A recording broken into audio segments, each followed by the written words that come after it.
Kastil Besi Hitam bab 591, Neraka yang Hidup. Zhang Tai langsung melemparkan orang mati ini ke dalam kolam kekacauan di Kastil Besi Hitam. Dengan melakukan ini, dia bisa membuat peristiwa ini menjadi lebih misterius dan lebih aman. Dengan peluit dan seruan yang tajam, semakin banyak orang yang terbangun. Zhang Tai buru-buru berlari keluar dari gua gunung. Semuanya, keluar! Semuanya, keluar! Beberapa pengawas budak berteriak keras di luar gua gunung. Ketika banyak tawanan manusia terbangun dan berlari keluar dari gua gunung, Zhang Tai menyelinap ke kerumunan dan mengikuti mereka menuju pusat berkumpul dengan tergesa-gesa. Karena mereka telah lama melakukan pekerjaan buruh di bawah tanah, sebagian besar manusia yang ditawan tampak berkulit gelap dan tidak teridentifikasi. Ketika Zhang Tai memasuki kerumunan, selain beberapa tawanan manusia di sekitarnya yang meliriknya, tidak ada yang memperhatikannya. Ketika tawanan manusia mati dan tiba setiap hari, mereka sudah lama terbiasa dengan penampilan aneh.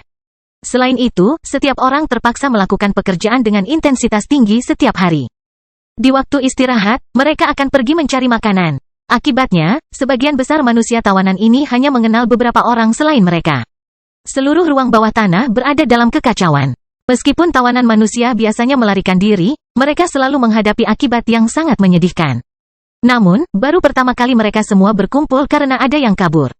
Zhang Tai kemudian diikuti ke ruang terbuka bawah tanah oleh pengawas bersama tawanan lainnya seperti bebek dengan cara yang kacau. Di salah satu sisi lahan terbuka terdapat sungai lahar yang mendidih. Zhang Tai, di tengah kerumunan, menemukan semakin banyak pengawas yang berlari menuju ke sini. Apa yang salah? Seorang tawanan manusia berjumlah 20 orang bertanya pada Zhang Tai dengan tatapan bingung. Zhang Tai meliriknya dan mendapati pria ini agak kurus. Namun, dia tidak memakai satupun gigi manusia. Meskipun mereka yang tidak memakai gigi manusia tidak tidur bersama dengan mereka yang memakai gigi manusia, namun ketika berkumpul dan bekerja, mereka semua akan tetap bersama. Beginilah cara setan dan pengawas budak mengatur tawanan manusia ini. Melihat orang-orang yang memakai gigi manusia di sampingnya, Zhang Tai menggelengkan kepalanya. Aku tidak tahu, aku Huwen, siapa namamu? Pria itu bertanya dengan suara rendah. Aku Peter, jawab Zhang Tai. Diam. Diam, seorang pengawas budak melambaikan kurbasnya dan berteriak keras di depan para tawanan manusia ketika dia melecut ke arah orang-orang di depan kerumunan. Menyebabkan jeritan yang menyedihkan sekaligus. Dalam sepersekian detik, kerumunan menjadi sunyi, termasuk Zhang Tai, yang hanya memperhatikan dengan ama. Tawanan manusia terus-menerus diusir dari gua-gua pegunungan dan tempat-tempat redup dan mulai berkumpul di tanah terbuka. Para pengawas budak itu memarahi dengan ganas sambil mencambuk para tawanan manusia itu terus-menerus.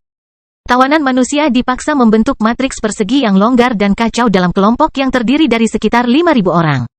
Setiap matriks persegi diawasi oleh 10 pengawas budak. Pengawas budak itu terus-menerus mencambuk manusia tawanan itu agar mereka tetap patuh dan diam. Pada awalnya, ada beberapa suara di antara matriks-matriks tersebut. Namun, ketika pasukan boneka iblis lapis baja dengan mata suram dan berdarah muncul, manusia tawanan itu langsung terdiam. Semua orang tahu bahwa boneka-boneka iblis itu memakan manusia.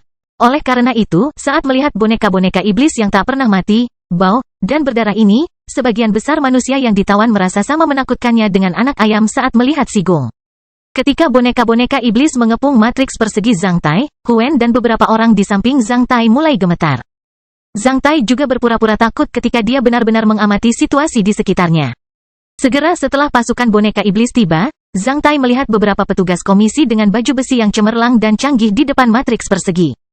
Para petugas komisi ini bukanlah boneka yang dirasuki setan, sebaliknya, mereka adalah manusia murni, atau, lebih tepatnya, mereka hanyalah bangsawan dari asosiasi Tiga Mata. Saat melihat orang-orang ini, seorang pengawas budak dari setiap matriks persegi berlari ke arah mereka sekaligus. Seperti seekor anjing yang melihat pemiliknya, mereka membungkuk dan berbisik kepada petugas komisi tersebut. Karena jaraknya yang jauh, Zhang Tai tidak dapat mendengar dengan jelas apa yang mereka bicarakan. Hanya setelah beberapa menit, Zhang Tai menemukan para petugas komisi telah bubar dan maju ke depan matriks persegi bersama para pengawas budak tersebut. Orang yang datang ke matriks persegi Zhang Tai adalah seorang pria yang tampak sangat menyeramkan dengan hidung bengkok dan rongga yang dalam. Mata pria itu memancarkan cahaya berdarah dan brutal. Dia dengan santai menunjuk ke arah manusia yang ditawan di depan. Setelah mengetahui niatnya, dua pengawas budak yang kuat langsung bergegas menuju pria itu dan menyeretnya keluar dari matriks persegi dan membawanya ke depan petugas komisi itu. Saat kamu tidur, beberapa tawanan manusia melarikan diri. Tahukah kamu di mana mereka? Manusia yang ditawan menjadi sangat ketakutan hingga dia tergagap. Aku tidak tahu. Kamu tidak tahu, pria itu menyeringai sambil melambaikan tangannya. Jika demikian, kamu tidak berguna. Kedua pengawas budak itu segera menyeret tangan tawanan itu dan berjalan menuju sungai lava yang jaraknya lebih dari 20 meter. Manusia tawanan itu mulai meratap dan meronta, "Tolong, aku benar-benar tidak tahu tentang itu. Aku tertidur, aku tidak tahu apa-apa tentang itu." Namun, tangisannya tidak menghentikan kedua pengawas budak itu. Dibandingkan dengan 4 tangan kuat, perjuangannya menjadi sia-sia. Dalam sekejap, tawanan manusia itu telah diseret ke sisi sungai lava dan dibuang ke dalamnya oleh 2 pengawas budak. Dengan jeritan melengking yang luar biasa, orang itu hanya mengepakkan sayapnya 2 kali di lahar yang berapi-api sebelum tenggelam ke dalamnya. Selain beberapa gelembung dan nyala api yang lebih rendah di sungai lava, tidak ada lagi yang tersisa. Adegan yang sama terjadi pada matriks persegi manusia lainnya pada waktu yang sama. Dalam sekejap, puluhan orang telah terlempar ke sungai lahar. Semua tawanan manusia yang tersisa tampak pucat saat mereka gemetar. Termasuk Zhang Tai, tapi bukan karena takut, tapi marah. Menurunkan kepalanya, dia mengatupkan giginya erat-erat sambil mengepalkan tangannya erat-erat, menyebabkan pembuluh darah di punggung tangannya membengkak. Hidung bengkok itu mencibir sambil menunjuk pada tawanan manusia lainnya. Kedua pengawas budak itu segera menangkap tawanan itu dan menyeretnya keluar alun-alun. Aku tidak tahu, aku tidak tahu. Kali ini, si hidung bengkok bahkan tidak bertanya padanya. Dia melambaikan tangannya sekali lagi sementara manusia tawanan kedua dilempar ke sungai lava. Yang ketiga, yang keempat. Dengan teriakan melengking yang terus-menerus dari setiap matriks persegi, banyak tawanan manusia yang dituding begitu ketakutan hingga mereka mengalami inkontinensia. Ketika tawanan manusia kelima diseret keluar, pria aneh berusia 60 tahun itu meludah ke arah hidung bengkok itu dengan paksa, kamu klan Snell tidak akan mendapatkan hasil yang baik. Cepat atau lambat, kamu akan hancur berkeping-keping oleh pasukan manusia, kalian semua akan dilempar ke sungai lava satu demi satu juga, untuk memeluk tiang api di neraka selamanya." Tunggu, si hidung bengkok menyeka air liur dari wajahnya saat dia menghentikan kedua pengawas budak itu, seret dia ke sini.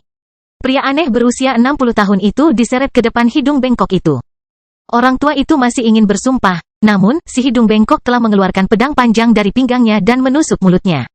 Dengan satu kali kegelisahan, gigi, lidah, dan seluruh mulut lelaki tua itu telah terluka total. Dia bahkan tidak bisa mengucapkan sepatah kata pun lagi. Hidung bengkok itu menghunus pedang panjangnya dan memotong anggota tubuh lelaki tua itu, menyebabkan anggota tubuhnya jatuh ke tanah. "Hentikan pendarahannya. Jaga agar dia tetap hidup dan terjaga," kata si hidung bengkok tanpa ampun. Kedua pengawas budak itu segera mengeluarkan bubuk obat.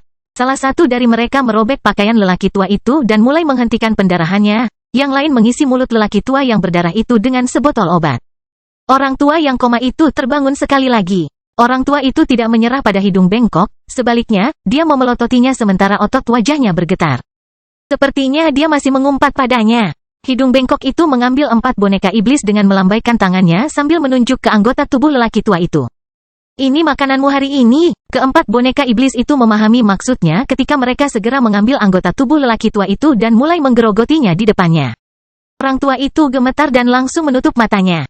"Buka kelopak matanya, aku ingin dia melihatnya." Suara tanpa ampun si hidung bengkok terdengar. Kedua pengawas budak itu membuka kelopak mata lelaki tua itu dengan brutal dan menyuruhnya menyaksikan anggota tubuhnya digerogoti oleh boneka-boneka iblis satu demi satu. "Mulai hari ini, biarkan dia tinggal di sini. Aku ingin semua orang melihatnya. Potong sepotong daging darinya setiap hari. Aku akan membuatnya tetap hidup dan membuatnya menyaksikan bagaimana dia dimakan oleh cacing suci satu demi satu. Aku ingin untuk memberitahu dia penampakan neraka itu. Apakah aku jelas?" Si hidung bengkok memberitahu pengawas budak itu. "Jernih, manusia ditakdirkan untuk dihancurkan. Klan suci pasti akan membentuk tatanan yang benar-benar baru dan membuat manusia kembali berada di bawah kekuasaan klan suci. Klan Snell kita ditakdirkan untuk menjadi bangsawan dan penguasa manusia sejak kita menguasai cacing suci Snell Corps. Seperti apa yang terjadi sebelum bencana, kami akan menginjak-injakmu dari generasi ke generasi. Kamu dan keturunanmu hanya punya 2 pilihan, menyerah, atau merasakan neraka hidup-hidup." Si hidung bengkok berteriak keras sambil menunjuk lelaki tua itu, "Orang-orang itu tidak bisa melarikan diri dari sini. Mereka pasti bersembunyi di terowongan atau ruang bawah tanah tersembunyi yang mereka temukan saat melakukan pekerjaan buruh. Jika ada di antara kalian yang mengetahui keberadaan orang-orang itu atau bisa memberikan petunjuk yang berguna, saya akan mempromosikan dia menjadi pemimpin pengawas budak ini." Para tawanan manusia masih diam. Hidung bengkok itu melambaikan tangannya sekali lagi saat tawanan manusia lainnya diseret keluar dengan teriakan nyaring. Setelah membunuh lebih dari 100 tawanan manusia, para bastard itu masih belum mendapatkan petunjuk. Saat ini, petugas komisi klan Snell kemudian berkumpul kembali. Setelah negosiasi singkat, mereka mengembalikan tawanan manusia lainnya. Namun, manusia tawanan yang dibebaskan tidak kembali tidur. Sebaliknya, mereka terpaksa memeriksa semua terowongan dan gua yang telah mereka gali untuk menemukan siapa yang melarikan diri. Menurut petugas Komisi Klan Senel, para budak tawanan itu pasti menemukan terowongan atau ruang tersembunyi saat mereka bekerja. Mereka pasti menutupinya secara diam-diam. Setelah mempersiapkan sekian lama, mereka akhirnya lolos. Di ruang bawah tanah dengan medan yang kompleks, wajar jika melihat terowongan alami yang tersembunyi, retakan tanah, dan ruang bawah tanah. Seperti orang lain, Zhang Tai juga dipaksa melakukan pekerjaan buruh. Setelah meninggalkan lahan terbuka di samping sungai lava, Zhang Tai melirik lelaki tua yang sedang diawasi oleh beberapa boneka iblis. Berbaring di tanah, menghadap ke langit, dia seperti sudah mati. Namun, Zhang Tai tahu bahwa para pengawas budak dan bangsawan klan Senel akan membuatnya tetap hidup. Pada saat ini, Zhang Tai akhirnya mengerti akan jadi apa seseorang ketika dia menjadi sangat marah. Dia tidak marah lagi, sebaliknya, ia menjadi setenang gunung berapi yang tertutup es. Sementara itu, sebuah nama sangat berkesan di benak Zhang Tai klan Senel. Zhang Tai tidak pernah memiliki keinginan kuat untuk menghancurkan sesuatu sampai sekarang. Kastil Besi Hitam Bab 592, Ketahanan. Dengan suara renyah pah, di punggung Huen menjerit nyaring. Di saat yang sama, bekas darah muncul di punggungnya meski ditutupi oleh pakaian lusuhnya. Batu itu hampir jatuh dari tangan Huen. Zhang Tai, yang berada di sisinya, buru-buru mengulurkan satu tangan dan mengambilnya dengan mantap. Dasar jalang, jangan bermimpi untuk menghabiskan waktu. Cepatlah, bersihkan wilayah ini. Pengawas budak itu bersumpah dengan keras sambil berdiri di atas sebongkah batu. Jika tidak menemukan mereka yang melarikan diri untukku, kalian semua harus terus bekerja di sini sampai mati. Zhang Tai berbalik dan melirik ke arah pengawas budak itu. Pengawas budak itu langsung menebas Zhang Tai sambil memelototinya. Nak, jika kamu melihatku sekali lagi, aku akan mencungkil matamu.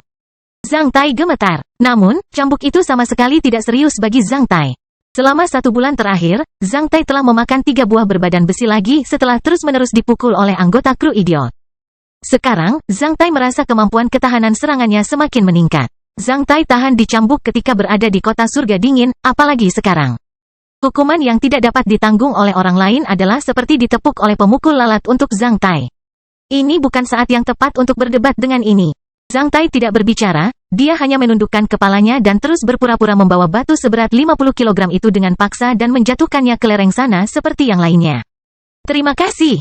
Huen menarik napas dingin. Kedua orang itu berjalan ke lereng itu dan menurunkannya di sana. Huen melirik ke arah pengawas budak di kejauhan dan pria itu tidak memperhatikan mereka.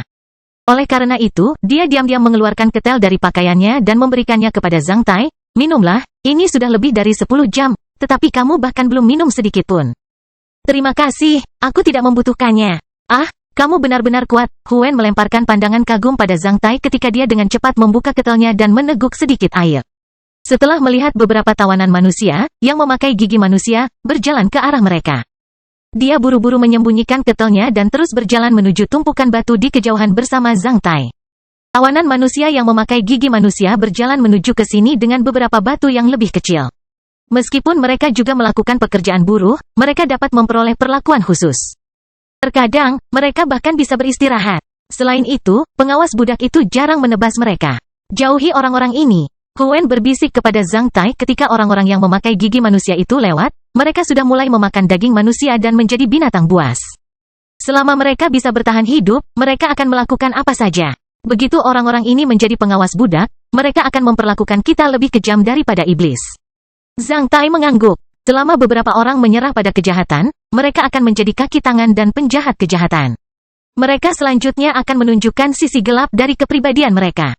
Iblis dan Bestart dari Asosiasi Tiga Mata telah digunakan untuk mengklasifikasikan tawanan manusia dan membuat mereka bertarung satu sama lain sehingga melemahkan kekuatan bertarung mereka sendiri. Di bawah peraturan intensif pengawas budak, tawanan manusia telah bekerja lebih dari 10 jam. Namun, mereka masih tidak menemukan terowongan bawah tanah atau retakan tanah yang tersembunyi. Zhang Tai menemukan bahwa semua boneka iblis telah bergegas ke gua-gua gelap itu untuk mencari tawanan manusia yang hilang. Zhang Tai tahu bahwa mereka tidak akan pernah bisa menemukan orang-orang hilang itu di ruang bawah tanah. Ini adalah kabar baik bagi Zhang Tai. Setidaknya itu berarti tidak ada seorang pun yang mengetahui apa yang dilakukannya. Ketika boneka-boneka iblis pergi dalam kelompok besar, kamp boneka-boneka iblis menjadi relatif kosong. Sebelum pergi dari sini, Zhang Tai telah bertekad untuk memberikan kejutan kepada para bangsawan klan Senel itu. Jamur api tampak seperti jamur biasa di tanah. Karena seluruh tubuhnya berwarna merah, jamur yang berapi-api itu seperti payung merah kecil. Di ruang bawah tanah ini, terutama di tempat yang basah dan diterangi cahaya latar seperti celah antar bebatuan, asalkan kondisinya sesuai, mereka akan bertunas dari bawah tanah dalam 1 sampai 2 hari. Sebelumnya, ada terlalu banyak jamur api di ruang bawah tanah, sekarang mereka berangsur-angsur menghilang. Alasan paling penting adalah manusia yang ditawan akan mengambil semua jamur api berapapun ukurannya. Bahkan jamur api yang belum matang pun telah dipungut sehingga menyebabkan mereka kehilangan kemampuan untuk berkembang biak lagi. 1 jam kemudian, setelah memindahkan sebongkah batu, Zhang Tai melihat kanopi merah di tanah. Sebelum Zhang Tai bergerak, Huen dan tawanan manusia lainnya di satu sisi sudah menyerang jamur api itu dan memasukkannya ke dalam mulut mereka. Huen juga menjejalkan satu ke dalam mulutnya dan mulai mengunyahnya dengan tergesa-gesa. Ngomong-ngomong, dia memberikan satu pada Zhang Tai. Cepat, makanlah. Melihat mereka menelan jamur yang berapi-api itu, Zhang Tai juga memasukkan 1 jamur ke dalam mulutnya setelah beberapa detik. Rasanya pahit dan dingin seperti ampas tebu mentah. Dasar bastard, terus lakukan pekerjaanmu. Melihat kekacauan di sini, seorang pengawas budak langsung berlari ke arah mereka dengan kurbash dan menebas mereka dengan gila-gilaan. Setelah 7-8 jam berikutnya ketika lebih dari 80% manusia yang ditawan bahkan tidak memiliki kekuatan untuk berjalan tidak peduli betapa gilanya mereka disayat oleh pengawas budak. Pekerjaan kerja yang pahit akhirnya berakhir. Meskipun banyak tawanan manusia yang melarikan diri, yang membuat marah orang-orang klan Senel, demi menjaga tawanan manusia lainnya tetap hidup. Mereka harus membiarkan mereka beristirahat setelah tidak memperoleh prestasi. Zhang Tai kemudian kembali ke gua gunung dengan lebih dari 40 tawanan manusia termasuk Huen. Berbaring di tanah, mereka hanya bisa terengah-engah. Yang lain tidak peduli jika ada 1 orang lagi di dalam gua. Tampaknya populasi di sini selalu berubah. Zhang Tai merasa gua-gua gunung ini seperti sel bawah tanah di kota Black Hot. Udara di dalam gua tercemar dan berbau aneh. Beberapa cahaya merah sungai lava terpantul di atas bagian dalam gua, menyebabkan sedikit kecerahan di dalam gua. Setelah beristirahat sejenak, beberapa orang yang telah memulihkan kekuatan fisiknya berjuang keluar dari gua gunung untuk mencari makanan. Beberapa dari mereka mengeluarkan makanan aneh dan kering dari pakaian mereka dan mulai memakannya. Melihat seseorang di sisinya dengan paksa mengunyah ekor tikus, Zhang Tai hampir muntah. Setelah beristirahat sejenak, Huen pun meninggalkan gua gunung. Dia kemudian mengambil sebotol air dari sumber air di luar gua. Huen juga keluar untuk mencari makanan. Ketika dia kembali, melihat penampilannya, Zhang Tai tahu bahwa dia tidak mendapatkan apa-apa. Syukurlah, dia sudah makan jamur api beberapa jam yang lalu dan tidak merasa lapar sekarang. Zhang Tai merasakan jamur api yang rasanya seperti ampas tebu mulai berfermentasi dan mengembang di perutnya, membuatnya merasa kenyang. Namun, dia tidak mendapatkan terlalu banyak nutrisi. Peter, menurutmu apakah memang ada terowongan rahasia atau retakan tanah di sini? Huen bertanya pada Zhang Tai. Mungkin, Zhang Tai menjawab singkat, tidak peduli apa, mereka sudah pergi dari sini. Jika kami menemukan petunjuk, jangan pernah membeberkannya, bisik Huen. Zhang Tai mengangguk sambil menatapnya. Kita bisa menemukan lebih sedikit jamur api dan makanan yang bisa dimakan di sini. Aku bertanya-tanya apakah kita bisa bertahan hidup besok? Huen berkata dengan perasaan pesimis. Kamu tidak percaya bahwa kamu bisa bertahan hidup?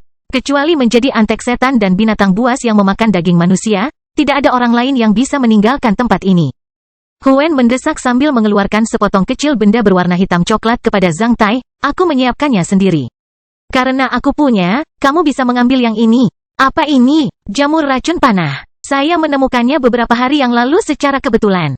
Jamur ini mengandung zat muskarinik yang sangat beracun dan toksoid hemolitik. Selama Anda memakannya sepotong kecil, Anda akan mati dalam beberapa menit. Selain itu, setelah Anda mati, mayatmu juga akan mengandung zat yang sangat beracun. Hewan-hewan itu tidak akan memakan mayatmu. Oleh karena itu, kamu bisa tetap utuh setelah kematian. Ketika kamu harus mati, ambillah sedikit ini, dan rasa sakitmu akan berkurang. Bagaimana Anda tahu bahwa? Zhang Tai bertanya pada Huen karena penasaran. Saya adalah seorang ahli botani. Huen mengungkapkan senyuman pahit. Zhang Tai mengambil benda kering itu dan menggosokkannya menjadi beberapa bagian di depan Huen sebelum meniupnya. Kamu, Huen memelototi Zhang Tai. Aku berjanji, kamu tidak perlu menggunakan ini, aku juga tidak. Bagaimana? Huen memperhatikan Zhang Tai seperti menonton alien. Apakah kamu percaya pada keajaiban? Keajaiban telah mati sejak kita dibawa ke sini. Mungkin, ketika kamu membuka mata setelah tertidur, kamu akan melihat keajaiban. Kamu tidak boleh kehilangan harapan dan impianmu. Tidur, simpan tenaga untuk besok. Huen menghela nafas sambil meringkuk di tanah. Zhang Tai juga berbaring di sana. Setelah menelan beberapa obat serbaguna dan air dari Castle of Black Iron, dia diam-diam menutup matanya untuk memulihkan kekuatan fisik dan energi spiritualnya. Sementara itu, dia mengisi rune dewa itu dalam pikirannya untuk mempertahankan kondisi optimalnya. Dia kemudian hanya menunggu sebagian besar dari mereka tertidur. Kastil Besi Hitam bab 593 Ikrar. Zhang menutup matanya dan mempertahankan energi spiritualnya, sementara itu, dia memperhatikan situasi di dalam dan di luar seluruh gua gunung. 2 jam kemudian, baik bagian dalam maupun luar gua gunung menjadi sunyi ketika suara dengkuran memenuhi gua gunung. Saat ini, Zhang Tai membuka matanya. Huen tertidur lelap di sisi Zhang Tai. Dia tidak tidur nyenyak tadi malam. Setelah terbangun di tengah malam dan melakukan pekerjaan berat 1 hari lagi, dia merasa sangat lelah. Kecuali seseorang berteriak keras di depannya, dia tidak akan bangun, seperti orang lain di dalam gua. Selain suara dengkuran, terdengar suara khas lainnya yaitu gulu-gulu dari perut orang-orang lapar itu. Tanpa mendapatkan makanan yang cukup, mereka hanya punya satu cara untuk mencegah rasa lapar dengan minum banyak air sebelum tidur. Setelah sedikit menyentuh bahu Huen, Zhang Tai memindahkannya ke Castle of Black Iron. Setelah itu, Zhang Tai berdiri dan berkeliling di dalam gua, lalu memindahkan semua orang lainnya ke dalam kastil besi hitam. Setelah melakukan semua ini, Zhang Tai menyelinap keluar dari gua gunung. Ada beberapa gua lagi tempat tawanan manusia tidur di dekat gua Zhang Tai. Dengan penglihatannya yang gelap, semua gua di gunung itu seterang siang hari. Lan Senel tidak menyangka kejadian yang sama bisa terjadi di hari kedua. Selain itu, setelah bekerja keras selama 1 hari, semua manusia yang ditawan telah tertidur lelap. Bahkan para pengawas budak itu menjadi santai setelah seharian sibuk bekerja. Oleh karena itu, lebih mudah bagi Zhang Tai untuk memindahkan semua tawanan manusia ke dalam kastil besi hitam. Saat bekerja, Zhang Tai sudah familiar dengan situasi dan medan ruang bawah tanah ini. Dia tahu gua para tawanan manusia yang bersikeras untuk tidak memakan daging manusia. Oleh karena itu, setelah menerapkan keterampilan bergerak cepat dan keterampilan bersembunyi, Zhang Tai dengan cepat bergerak di antara gua-gua dan ruang gelap itu seperti hantu dan memindahkan tawanan manusia ke dalam kastil besi hitam satu demi satu dengan kecepatan tercepat. Klan Senel memperlakukan ruang bawah tanah ini sebagai penjara besar tempat mereka menerapkan tindakan pengelolaan yang sangat kejam dan ekstensif. Menurut pendapat para anggota klan Senel, selama mereka memblokir pintu keluar di kedua ujung ruang bawah tanah, mereka akan mencegah tawanan manusia tersebut melarikan diri. Oleh karena itu, setelah mengakhiri kerja buruh 1 hari, pengawasan klan Senel terhadap pusat penangkaran manusia ini melemah. Ini akan lebih memudahkan pergerakan Zhang Tai. Para anggota klan Senel itu mungkin tidak pernah membayangkan bahwa ada orang seperti Zhang Tai yang bisa memindahkan tawanan manusia di sisinya ke ruang waktu yang independen. Selain itu, karena boneka iblis yang paling bertanggung jawab mengelola tempat ini memiliki kecerdasan yang rendah, jumlah pengawas budak juga sangat terbatas. Orang-orang klan Senel tidak dapat mendaftarkan pengelolaan holistik atas tempat ini. Selain itu, boneka-boneka iblis itu pandai menghancurkan dan membunuh. Sementara para pengawas budak hanya pandai menebas tawanan manusia dan menjilat sepatu petugas komisi tersebut. Bahkan Zhang Tai tidak tahu berapa banyak orang yang telah dia teleport di Castle of Black Iron. Dia hanya ingat beberapa pria yang bangun dan buang air kecil ketika dia langsung memindahkan mereka ke dalam kastil besi hitam sebelum mereka memberikan tanggapan apapun. Dia bahkan bertemu dengan beberapa pria yang memakai gigi di leher mereka. Sebelum orang-orang itu berseru, mereka juga telah dipindahkan ke Castle of Black Iron. Mengenai apakah orang-orang ini bisa bertahan hidup atau dipukuli sampai mati oleh manusia lain di Castle of Black Iron, Zhang Tai tidak akan peduli tentang hal itu. Zhang Tai telah menyaksikan ribuan orang meninggal, dia tidak merasa kasihan melihat lebih banyak lagi orang mati. Zhang Tai tahu bahwa ini adalah kali terakhirnya menyelamatkan orang. Oleh karena itu, dia bekerja sangat keras dengan kecepatan lebih cepat. Setelah kehilangan efek gerakan cepatnya selama 3 kali berturut-turut, Zhang Tai menerapkan keterampilan bergerak cepat pada dirinya sendiri untuk keempat kalinya. Namun, saat ini, dia tidak menemukan lagi orang yang tidak memakai gigi di leher lagi. Setelah berlari dalam waktu yang lama, meskipun ia terus-menerus menambah kekuatan fisiknya dengan obat-obatan serbaguna, Zhang Tai masih merasa sedikit lelah. Heller, berapa banyak orang yang kita miliki di Castle of Black Iron? 21.679. Heller menjawab dengan suara yang menyenangkan, Tuan Kastil, jika Anda senggang, Anda dapat melihat ke dalam. Belum pernah ada suasana yang begitu ramai di dalam. Orang-orang itu mengira mereka dibawa ke surga oleh dewa dari neraka. Tidak sampai aku keluar dari sini. Dan, bagaimana dengan orang-orang yang memakai gigi manusia itu? Saat mereka masuk, mereka dipukuli sampai mati. Yang lain mengira orang-orang ini dikaruniai oleh dewa agar mereka bisa membalas dendam. Setelah mendengar penjelasan Heller, Zhang Tai terdiam. Namun, setelah mengirim orang-orang bergigi manusia itu ke dalam kastil besi hitam, Zhang Tai menyadari bahwa jika dia bisa menyentuh musuhnya, Dia juga bisa mengendalikan nasib musuh dengan memindahkannya ke dalam kastil besi hitam. Bisakah aku memindahkan musuhku ke dalam kastil besi hitam dengan menyentuh mereka? Zhang Tai bertanya dengan penuh keinginan. Jika Heller menjawab ya, Zhang Tai akan merasa dia punya satu kartu truf lagi. Saat Zhang Tai berpikir bahwa dia bisa memindahkan pembangkit tenaga listrik seperti Master Apian ke dalam kastil besi hitam dan mengendalikannya hanya dengan menyentuhnya, dia sudah sangat senang. Ya, setelah mendengar jawaban Heller, Zhang Tai hampir saja berkata, apakah ada batasannya? Tentu saja ada. Saya pikir Anda dapat memahami rahasianya ketika Anda memindahkan mereka ke dalam, sepertinya Anda belum melakukannya. Anda terutama menteleportasi orang-orang itu melalui hubungan khusus antara energi khusus Anda dan pintu lengkung kastil besi hitam. Orang yang kamu teleport di kastil atau besi hitam sebenarnya dilindungi oleh medan energi khusus yang dibentuk oleh energi spiritualmu, yang ditampilkan oleh frekuensi fluktuasi energi unikmu. Itu seperti sertifikat akses ke pintu lengkung itu. Jelaskah? Jernih. Sebenarnya, ini adalah liputan holistik sementara untuk orang itu. Untuk mencapai efek ini, Anda harus menyalakan lebih banyak titik nyala daripada orang yang ingin Anda teleport.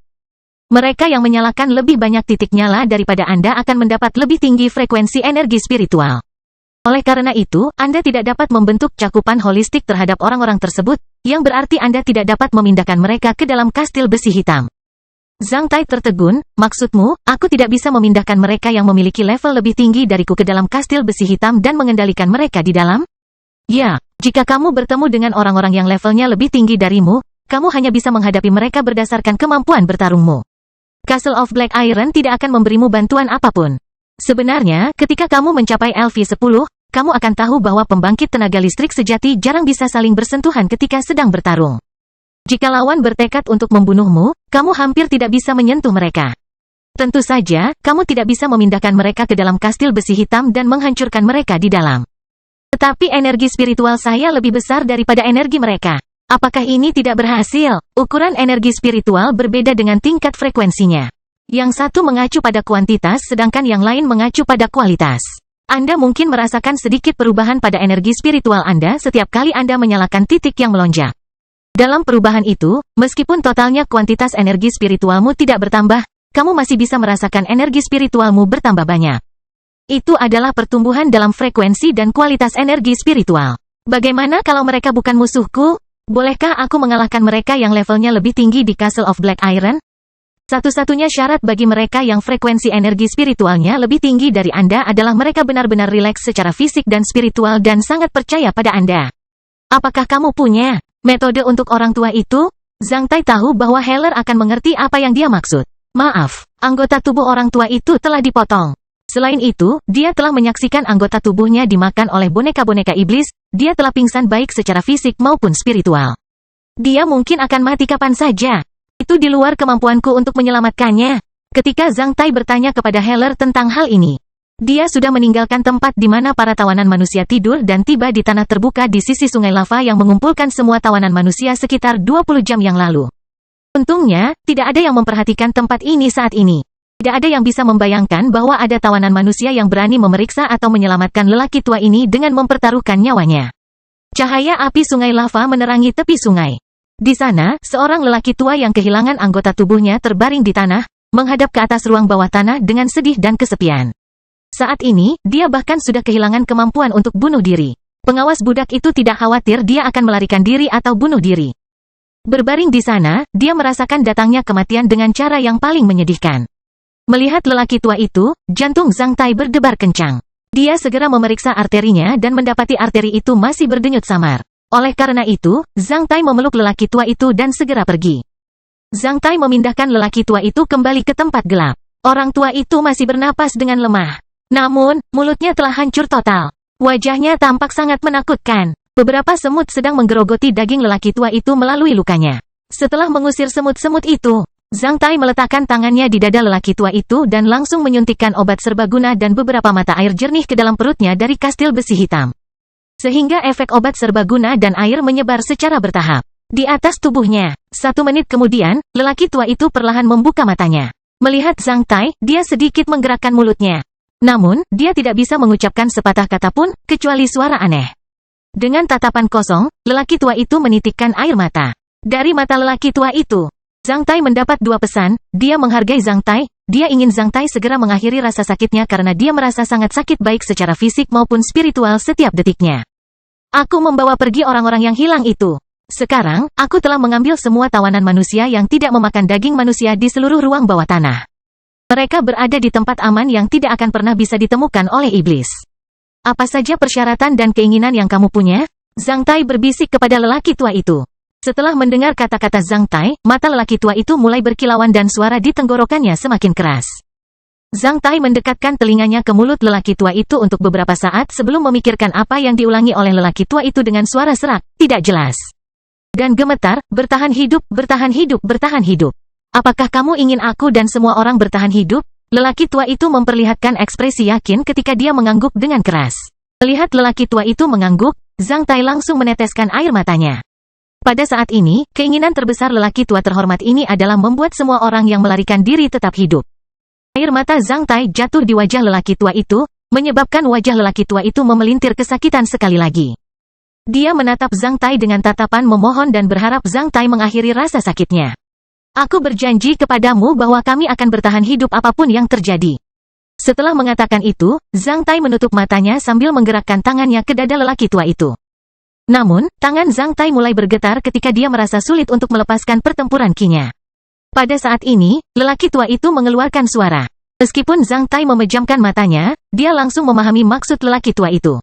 Silakan, silakan, silakan. Ini adalah permohonan terakhir dari orang tua itu. Zhang Tai akhirnya mengertakkan giginya dan mematahkan urat jantung lelaki tua itu dengan melepaskan ki pertempurannya secara samar. Suara lelaki tua itu berhenti di pelukan Zhang Tai. Zhang Tai membuka matanya dan melihat senyuman lega. Aku bersumpah akan menghancurkan seluruh klan Senel dan menumpahkan darah segar mereka yang kotor kepada semua orang yang mati di sini. Zhang Tai membuat janji yang sungguh-sungguh terhadap tubuh lelaki tua itu, yang masih menyisakan sedikit kehangatan. Setelah itu, Zhang Tai memindahkan mayat lelaki tua itu ke dalam kastil besi hitam dan menyuruh Heller menguburkannya dengan baik.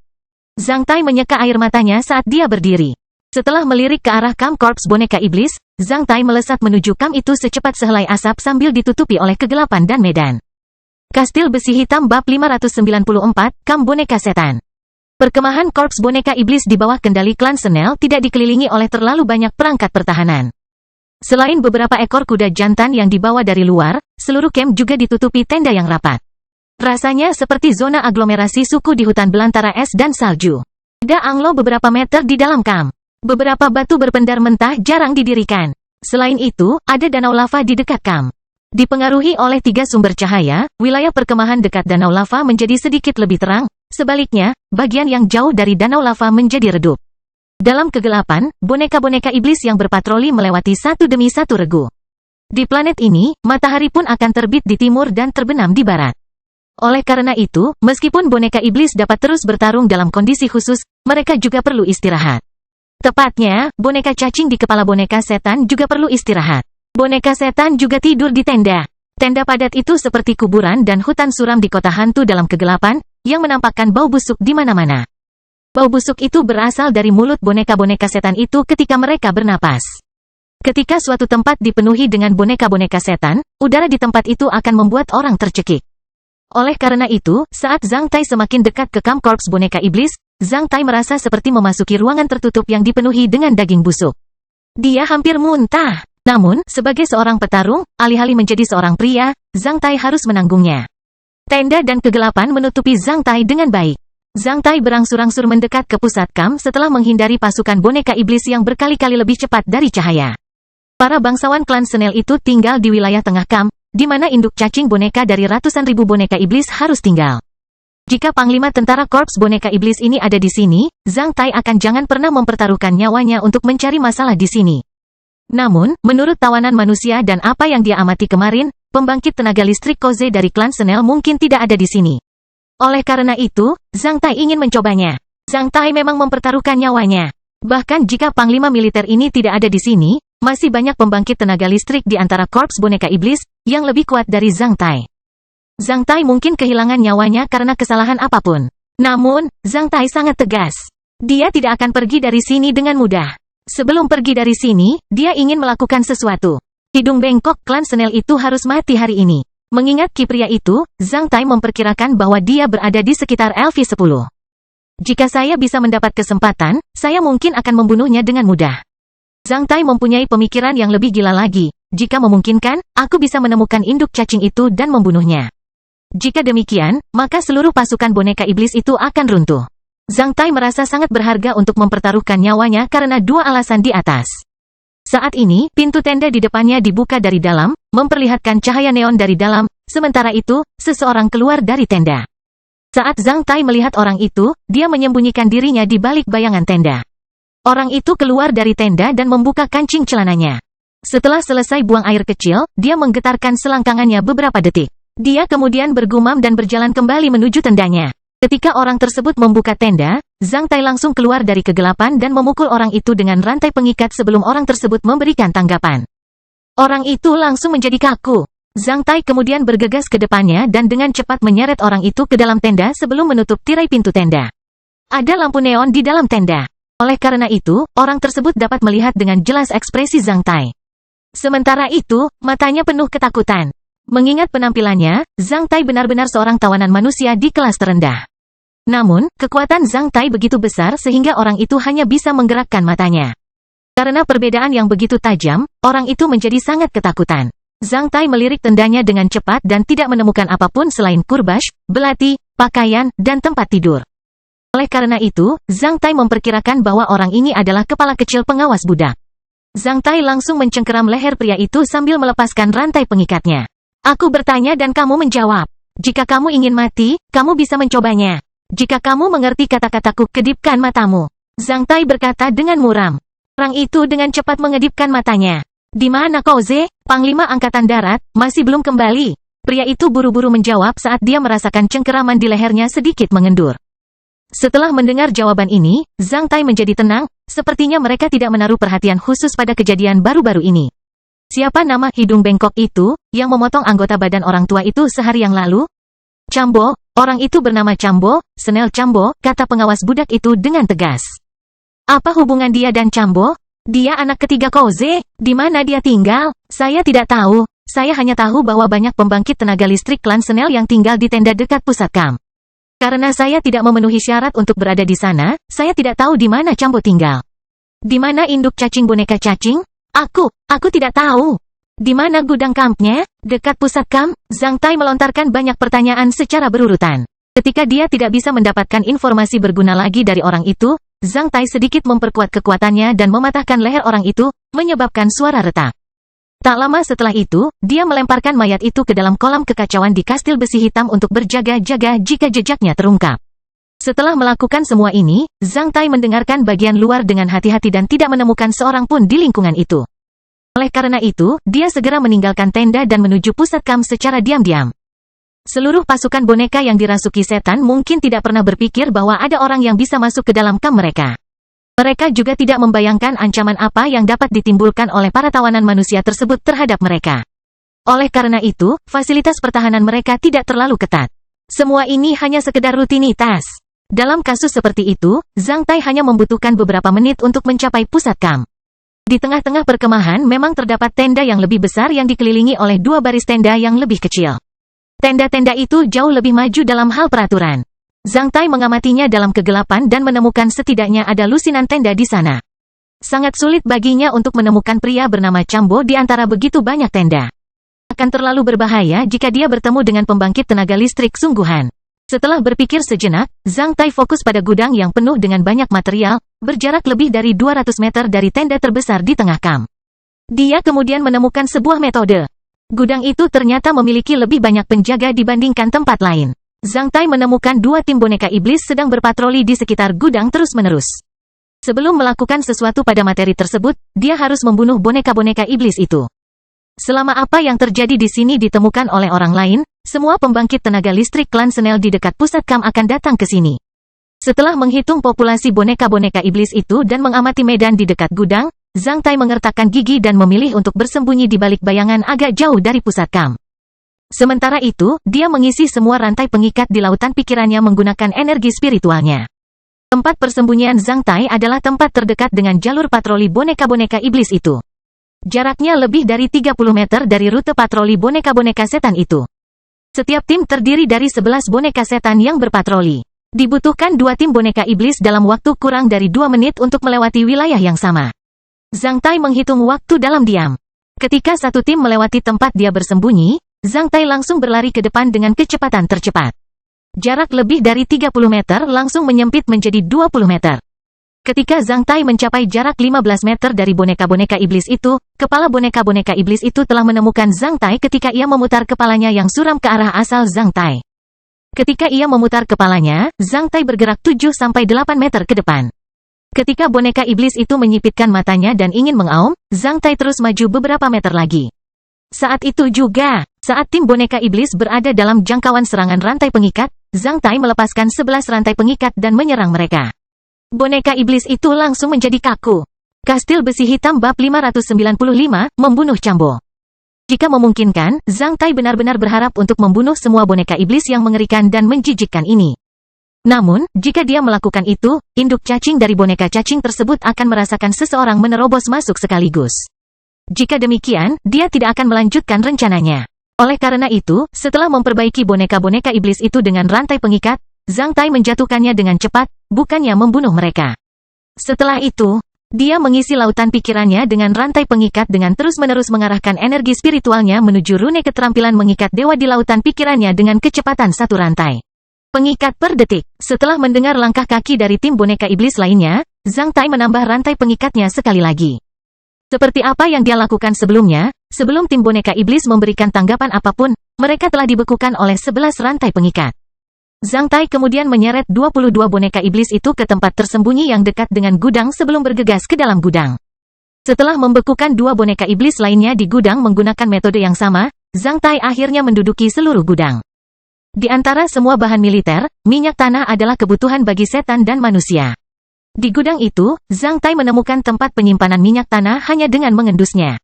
Minyak tanah dimasukkan ke dalam ember timah setinggi sekitar 1001 meter, yang ditumpuk seperti bukit. Saat dia melihat ember minyak tanah itu, Zhang Tai mengeluarkan belati dan menusuk ratusan kali di setiap ember tersebut. Saat dia menusuk ember timah itu, minyak tanahnya keluar. Ketika ember-ember itu mengeluarkan minyak tanah, Zhang Tai mengangkat ember minyak tanah yang beratnya ratusan kek sambil membuka tutupnya dan mulai berlari di dalam gudang. Menyebarkan minyak tanah kemana-mana. Di gudang ini selain minyak tanah juga terdapat beberapa bahan lain seperti makanan, kayu, senjata dan seragam militer. Zhang Tai menuangkan minyak tanah ke semuanya. Setelah menghabiskan 2 ember minyak tanah, dia menggunakan 2 ember lagi. Hingga setelah menuangkan 10 ember, Zhang Tai berlari keluar gudang. Para bangsawan klan Senel, apakah kamu siap untuk api unggun? Memperhatikan tenda-tenda di tengah-tengah kamp? Zhang Tai mencibir sambil menyalakan korek api dan melemparkannya ke saluran minyak tanah. Saat nyala api minyak tanah menyebar jauh, Zhang Tai bersembunyi di kegelapan sekali lagi. 2 menit kemudian, dengan ledakan besar, nyala api setinggi lebih dari 50 meter membubung dari tempat ember minyak tanah ditempatkan, yang memenuhi seluruh kamp. Apa masalahnya? Suara gemuruh terdengar dari tenda di tengah perkemahan. Pada saat yang sama, seorang anggota klan Senel bergegas keluar dari tenda. Saat melihat api di atas gudang, dia langsung melesat ke sana. Hanya beberapa detik kemudian, ketika dia sampai di sana, seluruh gudang sudah mulai terbakar. Orang itu meraung, suruh orang padamkan apinya, cepat. Segera setelah mengirimkan perintah, orang tersebut melepaskan pukulan, yang langsung memecahkan tumpukan peti yang terbakar menjadi beberapa bagian dalam jarak lebih dari 30 meter. Setelah itu, nyala api di luar peti menjadi lebih kecil. Dalam sekejap mata, pembangkit tenaga listrik lainnya tiba. Melihat kebakaran sebesar itu, seluruh kamp menjadi kacau. Banyak orang mulai memadamkan api. Ada begitu banyak sumber api di gudang. Api yang menyala-nyala semakin besar dan tinggi. Bahkan benda tahan api itu sudah mulai terbakar, terutama yang membakar minyak tanah di pojok gudang. Di sana panas sekali. Meski jaraknya puluhan meter, orang sudah tidak bisa mendekat ke tempat itu. Semua tenda yang dekat dengan tempat itu telah dibakar. Pada saat ini, boneka-boneka iblis yang dibekukan dengan rantai pengikat telah dibakar menjadi abu. Ketika mereka mati, semua boneka iblis lainnya di seluruh kamp mengeluarkan jeritan gila. Setelah merasakan perilaku abnormal dari boneka-boneka iblis itu, seorang pria parubaya yang sedang memadamkan api langsung terkejut ketika dia sepertinya menyadari sesuatu. Reuben, ambil satu divisi boneka iblis dalam barisan 1 meter dari kamp dan cegah para paria itu membuat masalah di sini. Iya Pak, pembangkit tenaga listrik yang kuat dari klan Senel segera pergi. Hug, pergilah memeriksa kamp, jaga ketertiban di sana. Iya Pak, pembangkit tenaga listrik lain dari klan Senel pergi dengan 2 tangan. Barte, jaga tenda utama bersama pembangkit tenaga boneka iblis lainnya di atas LV9. Kirimkan peringatan segera jika ada yang tidak beres. Iya Pak, semua yang lain memadamkan api di sini secepat mungkin bersamaku. Bersembunyi dalam kegelapan, Zhang Tai terkejut dengan keputusan pria ini dalam waktu sesingkat itu. Zhang Tai tidak tahu siapa dia, tapi dia yakin orang itu adalah tokoh besar karena dia bisa memimpin korps boneka iblis ini dan menyuruh para elit klan Senel mengikuti perintahnya. Zhang Tai menyadari bahwa ki pertempuran ungu orang itu bergulung-gulung seperti gelombang ketika dia mengirim perintah. Setiap pukulannya dapat memadamkan api atau menghancurkan benda yang terbakar menjadi beberapa bagian yang berjarak lebih dari 30 meter, itu adalah kekuatan bertarung yang tak tertandingi. Diperkirakan dia setidaknya berada di level Master Apian. Di hadapan orang seperti itu, Zhang Tai tidak dapat berdiri lebih dari 10 detik. Namun, selain orang ini, ada beberapa orang lain yang levelnya antara 12 dan 13, yang jauh lebih tinggi daripada Zhang Tai. Zhang Tai tahu itu, dia tidak akan pernah bisa mengalahkan mereka secara langsung. Karena terbatas pada level, seorang pria LV9 tidak memenuhi syarat untuk merasa bangga di depan sebuah korps. Tidak peduli betapa berbakatnya dia dan berapa banyak pengalaman luar biasa yang dia miliki. Melalui titik ini, Zhang Tai lebih tahu tentang kekuatan klan Senel. Klan ini mungkin lebih kuat daripada klan Zen di kota surga dingin. Zhang Tai fokus pada pria berhidung bengkok bernama Chambo di antara para tokoh dikdaya itu dan bayangan orang-orang itu di bawah pantulan api yang menjulang tinggi sejak awal. Ketika orang-orang klan Senel keluar dari tenda mereka, Zhang Tai sudah mengingat tenda Chambo. Dalam kekacauan itu, Zhang Tai menyelinap ke dalam tenda pria bernama Chambo dan menunggunya kembali diam-diam.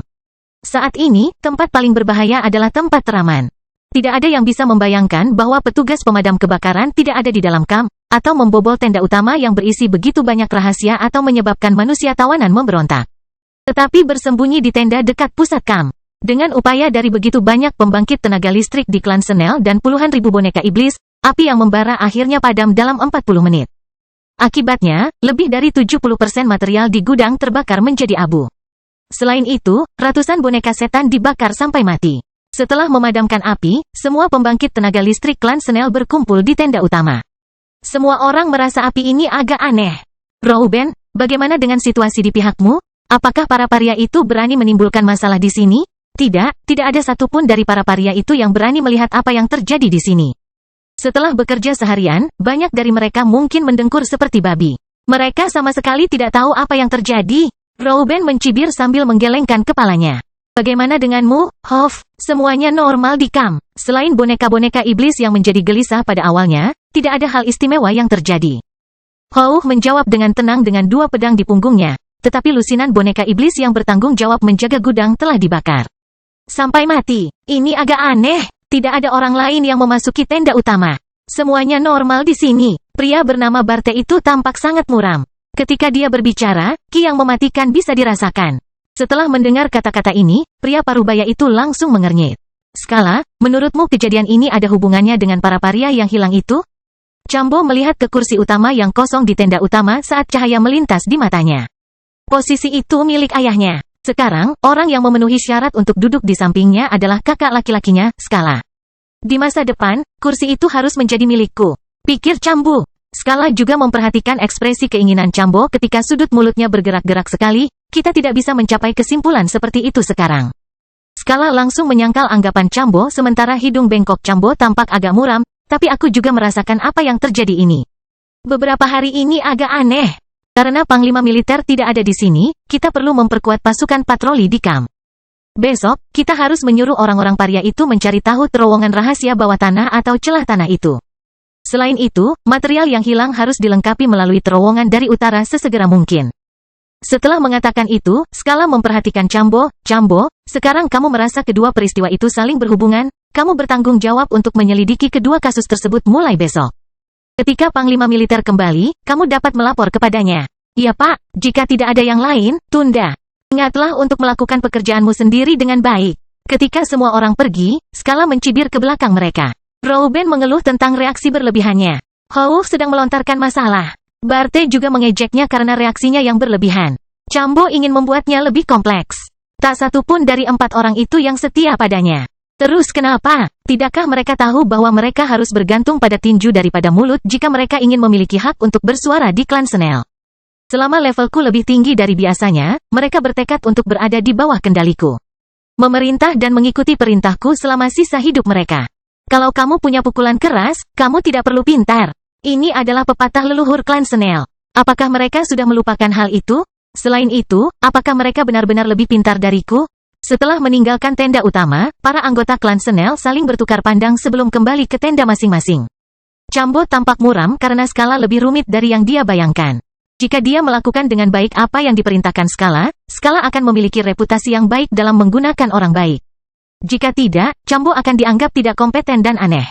Apa yang menunggunya hanyalah ejekan. Sejujurnya, apa yang dikatakan Cambo barusan memang berniat mencari masalah pada skala. Namun, dia benar-benar mengira kedua peristiwa itu mungkin ada kaitannya satu sama lain. Meski tidak ditemukan situasi abnormal, bukan berarti tidak ada situasi abnormal. Tidak masuk akal jika kebakaran itu sepenuhnya disebabkan oleh kecelakaan. Karena sebenarnya ada banyak hal yang meragukan. Penampilan skala tadi terlalu tenang. Kenapa? Cambo sedang mengoceh, tiba-tiba jantungnya berdebar kencang. Apakah skala mengira petugas pemadam kebakaran adalah salah satu yang ada di tenda utama? Ini sangat mungkin. Ketika dia dipenuhi dengan plot dan trik, Cambo datang ke depan tendanya. Setelah membukanya, dia masuk. Saat itu, serangkaian pukulan menghantamnya dengan ki pertempuran yang menakutkan sama destruktifnya dengan tumpukan pedang panas. Dia tidak punya waktu untuk menghindar lagi. Meskipun dia sudah berada di tingkat 10, dia tidak punya waktu untuk memberikan respon apapun di hadapan serangan mendadak seperti itu, terutama ketika pukulannya sudah menyentuh tubuhnya. Dalam sepersekian detik, Zhang Tai telah melancarkan 7 pukulan ke tenggorokan, dada, jantung, dan perut bagian bawah Cambo secepat sambaran petir. Meski pukulannya tidak bersuara, pukulan pertama sudah membuat petarung kuat LV10 kehilangan kemampuannya untuk bergerak dan berseru. Cambo tergeletak di tanah selembut genangan lumpur. Namun, dia tidak mati. Dengan mata terbuka lebar, dia memperhatikan sosok yang tampak seperti paria ini. Zhang Tai berjongkok sambil mengambil pedang Cambo dari punggungnya. Setelah itu, dia berdiri dan mencabut pedang panjang dari sarungnya. Apakah kamu menggunakan pedang ini untuk memotong anggota tubuh orang tua itu hari itu? Cambo tidak bisa mengucapkan sepatah kata pun. Membuka mulutnya, sepertinya dia ingin mengatakan tunggu. Zhang Tai mengayunkan pedangnya, menyebabkan kepala Cambo berguling dari lehernya dengan mulut terbuka. Setelah menangkap kepala ini dan melemparkan tas penyimpanannya ke dalam kastil besi hitam, Zhang Tai menghilang dalam kegelapan sekali lagi. Kastil besi hitam bab 596, Permusuhan dan Pengembalian. 2 hari kemudian, semua pembangkit tenaga listrik klan Snell berkumpul di tepi sungai lava bawah tanah secara diam-diam. Suasananya sangat depresi. Seorang pria jangkung dan kuat dengan rambut abu-abu samar dan baju zirah emas kehitaman berdiri di sana dan memperhatikan kepala, yang kehabisan darah segar tanpa suara. Karena pria ini tidak berbicara, semua orang merasakan ketakutan yang luar biasa. Pria itu juga memiliki hidung bengkok yang sangat kejam dan suram, sama seperti kepala di tanah. Namun, satu-satunya perbedaan adalah satu kepala masih hidup sedangkan yang lainnya sudah mati. Kepala yang mati itu tetap terlihat luar biasa saat dia membuka mulutnya dengan samar, sepertinya ingin mengatakan sesuatu. Adakah yang bisa memberitahuku apa yang terjadi? Pria itu berbalik dan memperhatikan anggota klan Snell lainnya dengan tatapan tenang. Kenapa kepala Cambo ada di sini? Tapi kepalamu masih ada di lehermu? Semua orang merasakan ki yang mematikan dari kata-katanya. Reuben dan yang lainnya lalu melirik skala.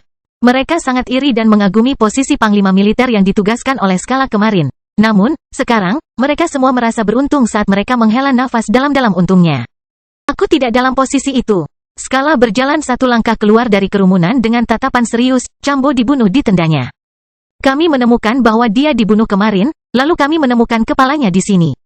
Saya pikir ayah berhak melihat penampilan Cambo yang menyedihkan setelah dibunuh. Oleh karena itu, saya membiarkan mereka melindungi TKP. Sebelum Cambo dibunuh, gudang KAM terbakar sehingga menimbulkan kerugian besar. Sehari sebelum dia dibunuh, ribuan paria melarikan diri. Setelah Cambo dibunuh, kami menemukan 10.000 orang lainnya hilang. Semua paria yang hilang bersikeras untuk tidak memakan daging manusia. 2 pengawas budak lainnya juga hilang. Kami telah mencari di setiap sudut dan sudut. Namun, tidak ada yang menemukan tempat persembunyian mereka. Kami tidak dapat menemukan terowongan bawah tanah atau ruang rahasia bawah tanah. Sebagai panglima militer dan kakak laki-laki Cambo, saya akan memikul tanggung jawab. Setelah mengatakan ini, skala menundukkan kepalanya dengan malu-malu. Kamu belum mengetahui apa yang terjadi sampai sekarang? Kos bertanya dengan dingin. Ya, skala memaksakan sebuah kata, aku hanya. Kos tidak berbicara. Sebelum skala menyelesaikan kata-katanya, Kos sudah meninju dadanya. Skala mengucapkan harem yang teredam saat pelindung dadanya telah hancur berkeping-keping. Setelah diusir sejauh 20 meter, dia mulai memuntahkan darah dengan paksa. Padahal, ia masih berjuang untuk bangkit dari tanah dan berjalan kembali. Sebelum Rouben dan anggota klan Senel lainnya mengatakan apapun, Kos sudah menamparkan mereka, menyebabkan mereka semua memuntahkan darah pada saat bersamaan. Sementara itu, mereka semua terlempar mundur. Setelah jatuh ke tanah, mereka bahkan tidak berani mengeluarkan suara. Setelah bangkit dari tanah, mereka terus berjalan kembali tanpa suara sambil menundukkan kepala. Kos menatap mereka dengan membunuh Ki, kalian adalah putra-putraku yang paling baik. Orang yang akan memerintah klan Senel di masa depan pasti salah satu dari kalian. Aku hanya ingin memberitahumu, meskipun serigala ganas, mereka tidak akan membunuh anggota keluarga mereka. Masa depan klan Senel juga tidak akan dibatasi di Titanic Douchi, oke? Mereka bertukar pandang satu sama lain sebelum mengangguk pada saat bersamaan. Kos menutup matanya dan membukanya setelah beberapa detik, kumpulkan semua paria di sini, pilih satu dari 10, berapapun usianya. Dan potong kepala mereka untuk kematian Cambo. Jika perintah ini dilaksanakan, setidaknya 10.000 orang akan terbunuh. Namun, seseorang langsung mengeksekusinya. Kos kemudian mengalihkan pandangannya ke kepala di tepi sungai lava itu dengan kesedihan yang mendalam. Orang yang membunuh Cambo itu pasti punya alasan untuk membawa kepalanya ke sini. Sepertinya itu sebuah pengorbanan. Apa yang terjadi selama aku meninggalkan korps? Cambo melemparkan beberapa paria ke sungai lava. Selain itu, dia memotong anggota tubuh paria untuk memberi makan boneka iblis. Skala terengah-engah. Apa? Kos membuka matanya lebar-lebar seolah ingin memakan orang. Aku juga ragu. Mungkin pengintai yang kuat dari pasukan manusia sekutu telah menemukan tempat ini. Orang yang membunuh Cambo mungkin adalah orang luar. Ketika Cambo membunuh para paria itu, pengintai manusia itu mungkin bersembunyi di antara para paria itu. Selain itu, mengingat luka Cambo, sepertinya itu disebabkan oleh pertempuran Ki yang kuat. Hubungi tahi lalat kami di pasukan manusia yang bersekutu. Jika ada manusia yang benar-benar menemukan tempat ini, beritahu aku siapa itu. Kos mengertakkan gigi saat Ki pertempurannya mulai bergulir, dia berani membunuh anakku, aku akan memotongnya menjadi beberapa bagian. Segera setelah itu, ruang bawah tanah dipenuhi dengan kepala manusia sementara bau darah yang pekat mulai memenuhi seluruh ruang bawah tanah. Sebenarnya, Zhang Tai kembali ke pasukan pesawat di negara Jinyun beberapa saat kemudian. Meskipun dia sudah meninggalkan ruang bawah tanah di Misty Moon Woods kemarin, dia kembali hari ini. Kemarin hujan masih deras. Dalam cuaca seperti itu, pesawat layang Zhang Tai tidak bisa terbang dengan bantuan aliran udara yang naik. Saat hari ini cerah, Zhang Tai memanfaatkan aliran udara naik yang kuat di dekat lereng bukit tempat dia menyembunyikan pesawat layangnya dan terbang. Setelah terbang selama beberapa jam, Zhang Tai akhirnya menemukan pasukan pesawat negara Jinyun yang sedang melayang di wilayah udara. Ketika mereka melihat pesawat layang Zhang Tai sekali lagi, banyak orang di kapal udara itu bersorak. Kali ini, Zhang Tai menghilang selama 4 hari, sehingga membuat orang-orang mengkhawatirkannya. Zhang Tai menemukan pesawat andalan Lan Yunxi. Setelah terbang mengelilinginya selama 2 lingkaran, Zhang Tai mengirimkan permintaan untuk mendarat di atasnya. Setelah itu, pesawat andalan Lan Yunxi menyesuaikan arah dan kecepatannya mengikuti arah angin. Sementara itu, jaring besar dilepaskan dari dasar pesawat besar itu seperti sedang menangkap ikan. Pengemudi pesawat layang menggambarkan proses ini seperti jatuh ke dalam jaring. Ini memang jatuh ke dalam jaring. Tidak ada landasan pacu yang bisa menandingi pesawat layang di pesawat. Oleh karena itu, pesawat layang hanya dapat kembali ke pesawat dengan cara ini. Ketika mereka terbang melawan angin, mereka dapat memperlambat pesawat layang mereka agar mudah ditangkap oleh jaring besar. Jika pengemudi pesawat layang tidak pandai mengemudi, mereka mungkin akan menghadapi berbagai kejadian saat terjatuh ke dalam jaring, seperti menabrak pesawat, memecahkan jaring, atau langsung terjatuh dari udara karena perlambatan yang tiba-tiba. Oleh karena itu, keberhasilan jatuh ke dalam jaring selip menjadi standar penting untuk menguji keterampilan mengemudi seorang pengemudi pesawat layang yang unggul. Namun, meskipun pengemudi pesawat layang lainnya merasa sangat gugup ketika mereka menyelesaikan proses ini, hal itu semudah meminum air bagi Zhang Tai. Zhang Tai mengarahkan pesawat layang itu ke jaring itu dengan cepat dan lembut. Segera setelah kedua awak pesawat itu memperbaiki pesawat layang itu dengan kabel dan pengait, Zhang Tai sudah turun dari pesawat layang tersebut. Pada saat yang sama, dia mengarahkan ibu jarinya ke arah 2 anggota kru yang berkacamata. Setelah itu, dia memanjat jaring. Setelah kembali ke pesawat, Zhang Tai langsung menuju modul komando pesawat tempat Lan Yunxi berada. Lan Yunxi sedang berdiskusi di meja grafik dengan petugas komisi lainnya. Saat melihat Zhang Tai, Lan Yunxi menghela nafas panjang. Senang melihatmu kembali. Melihat penampilan Lan Yunxi yang santai, Zhang Tai merasa hangat di dalam hatinya dan dia juga membalasnya dengan senyuman. Segera setelah itu, dia mengubah wajahnya, saya punya informasi penting untuk dilaporkan kepada Jenderal Lan. Setelah mendengar kata-kata Zhang Tai, petugas komisi lainnya dan orang lain di modul komando saling bertukar pandang sebelum meninggalkan modul komando tanpa bersuara. Saat orang terakhir pergi, dia malah menutup pintu. Berdasarkan persyaratan untuk menjaga kerahasiaan di ketentaraan, jika Zhang Tai akan melaporkan informasi penting hanya kepada Lan Yunxi, maka yang lain tidak memenuhi syarat untuk mendengarkannya. Oleh karena itu, mereka harus keluar dari sini dalam kasus ini. Melihat ekspresi serius Zhang Tai, wajah Lan Yunxi pun berubah serius. Apakah kamu sudah menemukan jejak korps boneka iblis? Setelah mendengar pertanyaan Lan Yunxi, Zhang Tai tidak berbicara, sebaliknya. Dia langsung datang ke sisi Lan Yunxi dan menunjuk suatu lokasi di peta dengan jarinya. Mereka di sini. Melihat lokasi itu, Lan Yunxi mengerutkan kening, saya sudah mengirimkan kapal udara ke sini akhir-akhir ini, namun, kami tidak menemukan apapun. Korps boneka iblis itu tidak berada di atas tanah, mereka berada di ruang bawah tanah. Pintu masuk ke ruang bawah tanah ada di sini. Ah, bawah tanah? Lan Yunxi memperlihatkan ekspresi yang menakjubkan, apa yang mereka lakukan di sana? Zhang Tai menggambar dua garis di selatan dan utara titik itu. Mereka berencana menerobos terowongan bawah tanah sehingga bisa melewati garis pertahanan manusia Selne. Mulai dari titik ini, bagian utara terowongan ini telah terhubung dengan Titanic Douchi sementara bagian selatannya telah ditembus puluhan kilometer. Setelah terowongan ini melewati garis pertahanan manusia di Selne, Zhang Tai tidak perlu mengucapkan sepatah kata pun karena Lan Yunxi sudah menyadari hasilnya. Dia menarik napas dalam-dalam saat wajahnya berubah menjadi sangat serius. Apakah kamu sudah memasuki terowongan itu? Ya, Zhang Tai kemudian memberitahu Lan Yunxi apa yang telah dia pelajari di ruang bawah tanah itu. Tentu saja, dia tidak menyebutkan bahwa dia telah menyelamatkan lebih dari 20.000 tawanan manusia dari ruang bawah tanah itu. Dalam Perang Suci, tak seorang pun akan tertarik untuk mempelajari mengapa 20,000 sampai 30,000 tawanan manusia dari ratusan ribu tawanan manusia hilang total setelah dibawa ke ruang bawah tanah. Saya harus melaporkan kejadian ini kepada Komando Aliansi. Rencana pergerakan pasukan kapal udara negara Jinyun juga harus diubah, kata Lan Yunxi dengan kepastian yang mutlak. Setelah itu, dia pergi ke pipa penghantar suara dan mengirimkan perintah. Ini Lan Yunxi, perhatikan semua petugas komisi utama, langkah ini dibatalkan. Semua kapal udara kembali ke pangkalan. Kapal udara andalan menuju kota Moko. Setelah mengirimkan pesanan, Lan Yunxi berjalan kembali dan menatap Zhang Tai dengan serius. Setelah terdiam beberapa detik, dia berkata, lain kali. Sebaiknya kamu tidak memasuki tempat berbahaya itu sendirian, oke? Zhang Tai langsung meletakkan tangannya di pinggang Lan Yunxi. Kau mengkhawatirkanku, wajah Lan Yunxi memerah saat dia langsung menoleh ke samping. Zhang Tai menggerakkan kepalanya ke belakang saat dia dengan paksa mencium bibirnya. Perang di wilayah operasi Selne terus berlanjut. Setelah menyelesaikan pengintaian di Misty Moon Woods, Zhang Tai kembali ke Crystal Battle Fortress dengan pasukan pesawat dari negara Jinyun. Mereka mendapat liburan beberapa hari sekali lagi. Mereka harus istirahat setelah menjalankan tugas intensitas tinggi di udara selama 10 hari.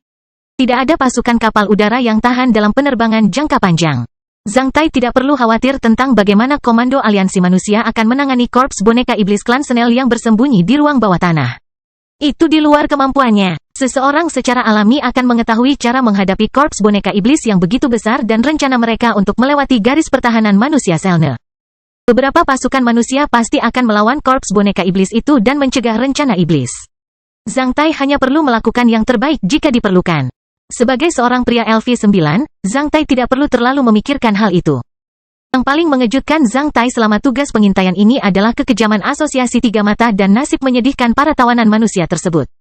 Oleh karena itu, Zhang Tai mulai berkultivasi dengan gila-gilaan.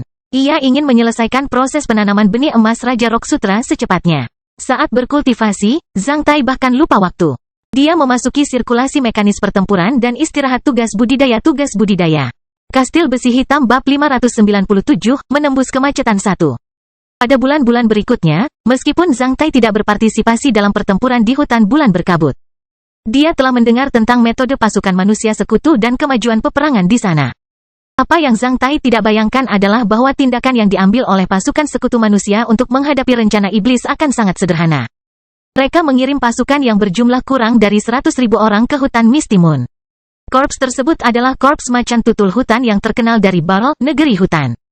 Korps ini adalah pasukan tempur hutan tingkat korps yang paling kuat di teater operasi Selne. Mereka bisa memainkan peran besar di Misty Moon Woods. Konon korps ini bisa bertarung selama lebih dari 1 tahun di hutan tanpa perbekalan apapun. Zhang Tai bahkan mulai ragu bahwa tugas tersebut mungkin disiapkan secara khusus oleh Komando Aliansi Manusia untuk Korps Macan Tutul Hutan ini. Meskipun pasukan Macan Tutul Hutan memasuki hutan bulan berkabut, mereka tidak memasuki ruang bawah tanah. Hanya satu perempuan yang memasuki ruang bawah tanah. Dia adalah seorang apoteker voodoo, profesi tingkat lanjut yang paling langka di antara apoteker. Sangat jarang Zhang Tai bahkan belum pernah mendengarnya sebelumnya. Mereka unggul dalam memurnikan berbagai racun dan membunuh orang dengan berbagai metode rahasia sebagai eksistensi paling gelap di kalangan apoteker. Jika apoteker biasa bisa menjadi dokter paruh waktu, apoteker voodoo benar-benar bertujuan untuk menghancurkan kehidupan. Setelah apoteker voodoo meninggalkan ruang bawah tanah, Korps Boneka Iblis Klan Senel juga harus meninggalkan ruang bawah tanah. Karena satu-satunya sumber air di ruang bawah tanah telah terkontaminasi oleh racun parah yang dikeluarkan oleh apoteker voodoo. Ada juga berbagai racun mematikan di terowongan bawah tanah tertutup yang telah digali oleh manusia yang ditawan. Bahkan boneka iblis pun tidak tahan, apalagi manusia yang ditawan. Dalam kata-kata dalam berita perang suci, apoteker voodoo itu mengubah seluruh ruang bawah tanah menjadi tong beracun yang besar, termasuk terowongan bawah tanah yang digali oleh Korps Boneka Iblis. Dalam dekade berikutnya, setan tidak akan mengadakan hal yang sama lagi. Ruang bawah tanah berada di lingkungan khusus. Bahkan sumber air terbesar pun adalah danau bawah tanah. Selain itu, kondisi aliran udara di sana buruk. Meskipun ada perbedaan besar antara ruang bawah tanah dan ruang atas dalam banyak aspek, sungguh luar biasa menghancurkan plot iblis hanya dengan kekuatan satu orang. Dibandingkan dengan perbuatan baik yang telah dilakukan Zhang Tai, ini juga merupakan pencapaian yang sangat menarik dan menginspirasi. Oleh karena itu, Komando Aliansi Manusia menyampaikan penghargaan kedua kepadanya dan menghadiahkan apoteker voodoo dengan kehormatan Selne Snack. Meskipun rakyat jelata tidak menyukai ular, apoteker voodoo benar-benar menganggap kehormatan apapun dengan kata ular sebagai hadiah. Selain itu, selain sangat misterius, apoteker voodoo itu adalah seorang wanita bernama Tirshris. Seorang wanita memperoleh kehormatan di teater operasi Selne dan membatalkan rencana korps boneka yang dirasuki setan. Hal ini langsung menimbulkan kejutan di seluruh ruang operasi. Banyak orang mulai menyamakan kontribusinya dengan kontribusi Zhang Tai. Dengan satu pahlawan lagi, kepercayaan diri yang lain kembali meroket. Mereka seolah sedang melihat senja kemenangan. Namun, bagi Zhang Tai, perjuangan berat baru saja dimulai. Sejak bulan Juni, dengan datangnya hutan hujan jangka panjang di musim panas di Selne, tanggung jawab Zhang Tai menjadi lebih berat. Pada bulan Juli, Agustus, dan September, saat-saat ketika Zhang Tai melaksanakan tugas dengan pesawat layang dan periode dia bertahan di udara menyegarkan seluruh teater operasi Selne. Pada periode yang sama, konfrontasi dan pertempuran antara pasukan iblis sayap dan pasukan pesawat manusia semakin sengit di seluruh teater operasi Selne. Selama 3 bulan, pasukan kapal udara manusia kehilangan lebih dari 1.400 kapal udara. Sedangkan pasukan kapal udara manusia juga berkali-kali menerobos garis pertahanan udara iblis dan mengambil kesempatan untuk melakukan serangan udara besar-besaran terhadap wilayah utara di bawah kekuasaan setan, yang menyebabkan pukulan telak pada beberapa korps boneka iblis. Pada bulan Juli, di bawah rencana yang rumit, pasukan pesawat Lan Yunxi tiba-tiba memasuki wilayah udara Kadipaten Titanic yang runtuh dan menyerbu Eri, sebuah kota besar di selatan Titanic Douchi di bawah kekuasaan iblis. Akibatnya, seluruh kota hancur bersama dengan sejumlah besar material militer yang disimpan di Eri oleh korps iblis di garis depan. Selain itu, korps boneka yang dirasuki setan di Eri menderita korban berjumlah sedikitnya 200.000 orang. Sejak konfrontasi antara pasukan sekutu manusia dan iblis di wilayah operasi Selne. Ini merupakan kemenangan luar biasa yang jarang terjadi dari pasukan pesawat manusia dan pertama kalinya bagi pasukan manusia untuk menghancurkan sebuah kota di bawah kekuasaan iblis. Serangan udara yang berhasil diberi nama Gerakan Busur Ganda oleh Lan Yunxi juga menjadikannya salah satu jenderal paling cemerlang di teater operasi Selne. Kedua belah pihak telah meraih kemenangan di udara dan di darat dalam 3 bulan. Zhang Tai terutama melaksanakan tugasnya di langit. Selama 3 bulan terakhir, Zhang Tai menyadari bahwa iblis sayap menjadi semakin sulit untuk dihadapi. Dia secara bertahap kehilangan keunggulannya dalam melawan iblis sayap dengan pesawat layang di langit. Sekarang, dia jarang bisa bertemu iblis sayap di langit atau bertemu langsung dengan pasukan iblis sayap. Setelah membunuh iblis sayap biasa, dia akan segera menjadi sasaran iblis sayap ke-55-11 dalam pasukan iblis sayap dan dikejar oleh mereka. Zhang Tai pernah menghadapi situasi terakhir ini. Itu sangat beresiko. Untuk menghindari iblis sayap LV-11 itu, dia langsung terjun ke sungai besar dengan pesawat layangnya. Ini karena kekuatan dan kecepatan bertarung iblis sayap LV-11 telah membuat lembing Zhang Tai tidak efektif. Saat itu, Zhang Tai terluka. Selain itu, dia kehilangan pesawat layang. Untungnya, dia kembali ke Crystal Battle Fortress. Setelah kembali ke Crystal Battle Fortress, Zhang Tai membuat analisis serius tentang pertempuran ini dan akhirnya mencapai kesimpulan. Sepertinya mulai sekarang akan menjadi rumit. Zhang Tai tahu bahwa kejadian dan namanya pasti diketahui oleh manajemen Korps Boneka Iblis. Selain itu, Iblis Sayap telah menyusun metode untuk menghadapinya berdasarkan kemampuannya. Rata-rata Iblis Sayap LV9 dan LV10 akan turun saat melihatnya dan melarikan diri ke arah aliran udara berdasarkan kelincahan mereka di dalam udara. Mereka bisa segera menghindari serangannya dan berburu dengan cara ini. Namun, Iblis Sayap tingkat tinggi, saat melihatnya akan segera bergegas maju untuk membunuhnya.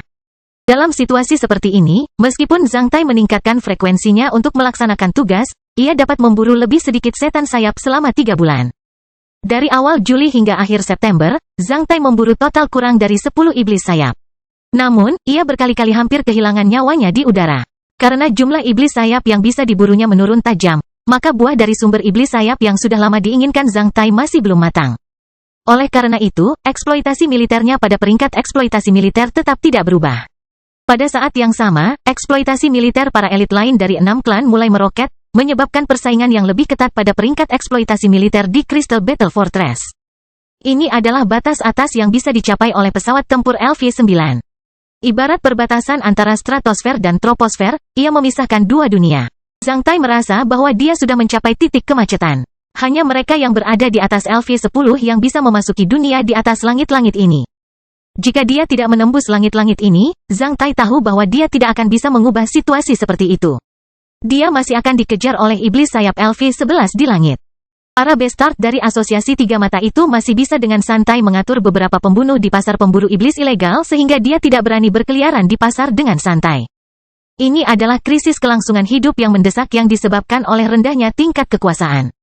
Karena hambatan dan krisis kelangsungan hidup ini, Zhang Tai mulai berkultivasi lebih keras. Selama dia bebas, dia akan berkultivasi. Dia tidak berani membuang waktu. Ketika Zhang Tai melanjutkan ke langkah pertama Raja Rock Sutra menanam benih emas di kuil. Dia terus-menerus memperkuat dan mengkonsolidasikan kekuatan bertarung dan keterampilan bertarung dasar dalam semua aspek. Dalam 3 bulan, Zhang Tai memperoleh 11 buah tubuh besi setelah dipukuli habis-habisan oleh anggota krunya. Dengan memanfaatkan buah berbadan besi itu, Zhang Tai merasa tulangnya semakin padat dan keras. Selain itu, serat ototnya tumbuh lebih kuat dan tangguh, yang dapat memberikan kekuatan ledakan yang lebih besar dan memberikan ketahanan yang lebih besar. Bahkan isi perutnya menjadi lebih stabil sambil diisi dengan vitalitas yang kuat dan lincah. Zhang Tai lambat laun merasakan ada lapisan pelindung yang kuat dan tak kasat mata di organ-organ itu. Yang lebih tak terbayangkan adalah kulit Zhang Tai menjadi lebih baik karena tampak berkilau seperti batu giok, yang terlihat sangat menyenangkan dan mulia. Kastil Besi Hitam Bab 598, Menembus Kemacetan, 2. Dengan memanfaatkan buah yang tidak bocor, Zhang Tai telah meningkat pesat dalam hal kekuatan fisik dan aspek lainnya. Dalam situasi kemunculan kembali masalah, tinju darah besi dan berbagai keterampilan bertarung Zhang Tai semakin ditingkatkan. Sebelum datang ke teater operasi Selne untuk kedua kalinya, nilai Zhang Tai di sel bayangan iblis adalah 6. 10, yaitu bertahan selama 6 detik di sel bayangan iblis, roboh secara fisik sebanyak 6 kali, dan mengaktifkan sel bayangan iblis sebanyak 10 kali. Pada bulan Agustus, Zhang Tai telah membuat kemajuan besar dalam melawan data di sel bayangan iblis ketika dia datang ke teater operasi Selne untuk kedua kalinya. 11, nilai terbaru Zhang Tai. Dia bisa bertahan lebih dari 7 detik di sel bayangan iblis. Mengalami keruntuhan 9 kali berturut-turut dalam situasi kemunculan kembali masalah dan mengaktifkan sel bayangan iblis 11 kali setelah budidaya keras selama beberapa bulan. Pada bulan Oktober, musim hujan di dataran Selne telah berlalu ketika rasa musim gugur mulai menyelimuti negeri ini yang penuh dengan api dan asap peperangan. Musim gugur adalah musim panen setelah bertunas dan cemerlang. Zhang Tai juga melakukan panen di musim ini. Karena dia memperoleh keterampilan sapi kuat versi tidak lengkap dari Sutra Raja Rock pada tanggal 11 Juni dia akhirnya menyelesaikan penanaman benih emas di kuilnya setelah lebih dari 100 hari.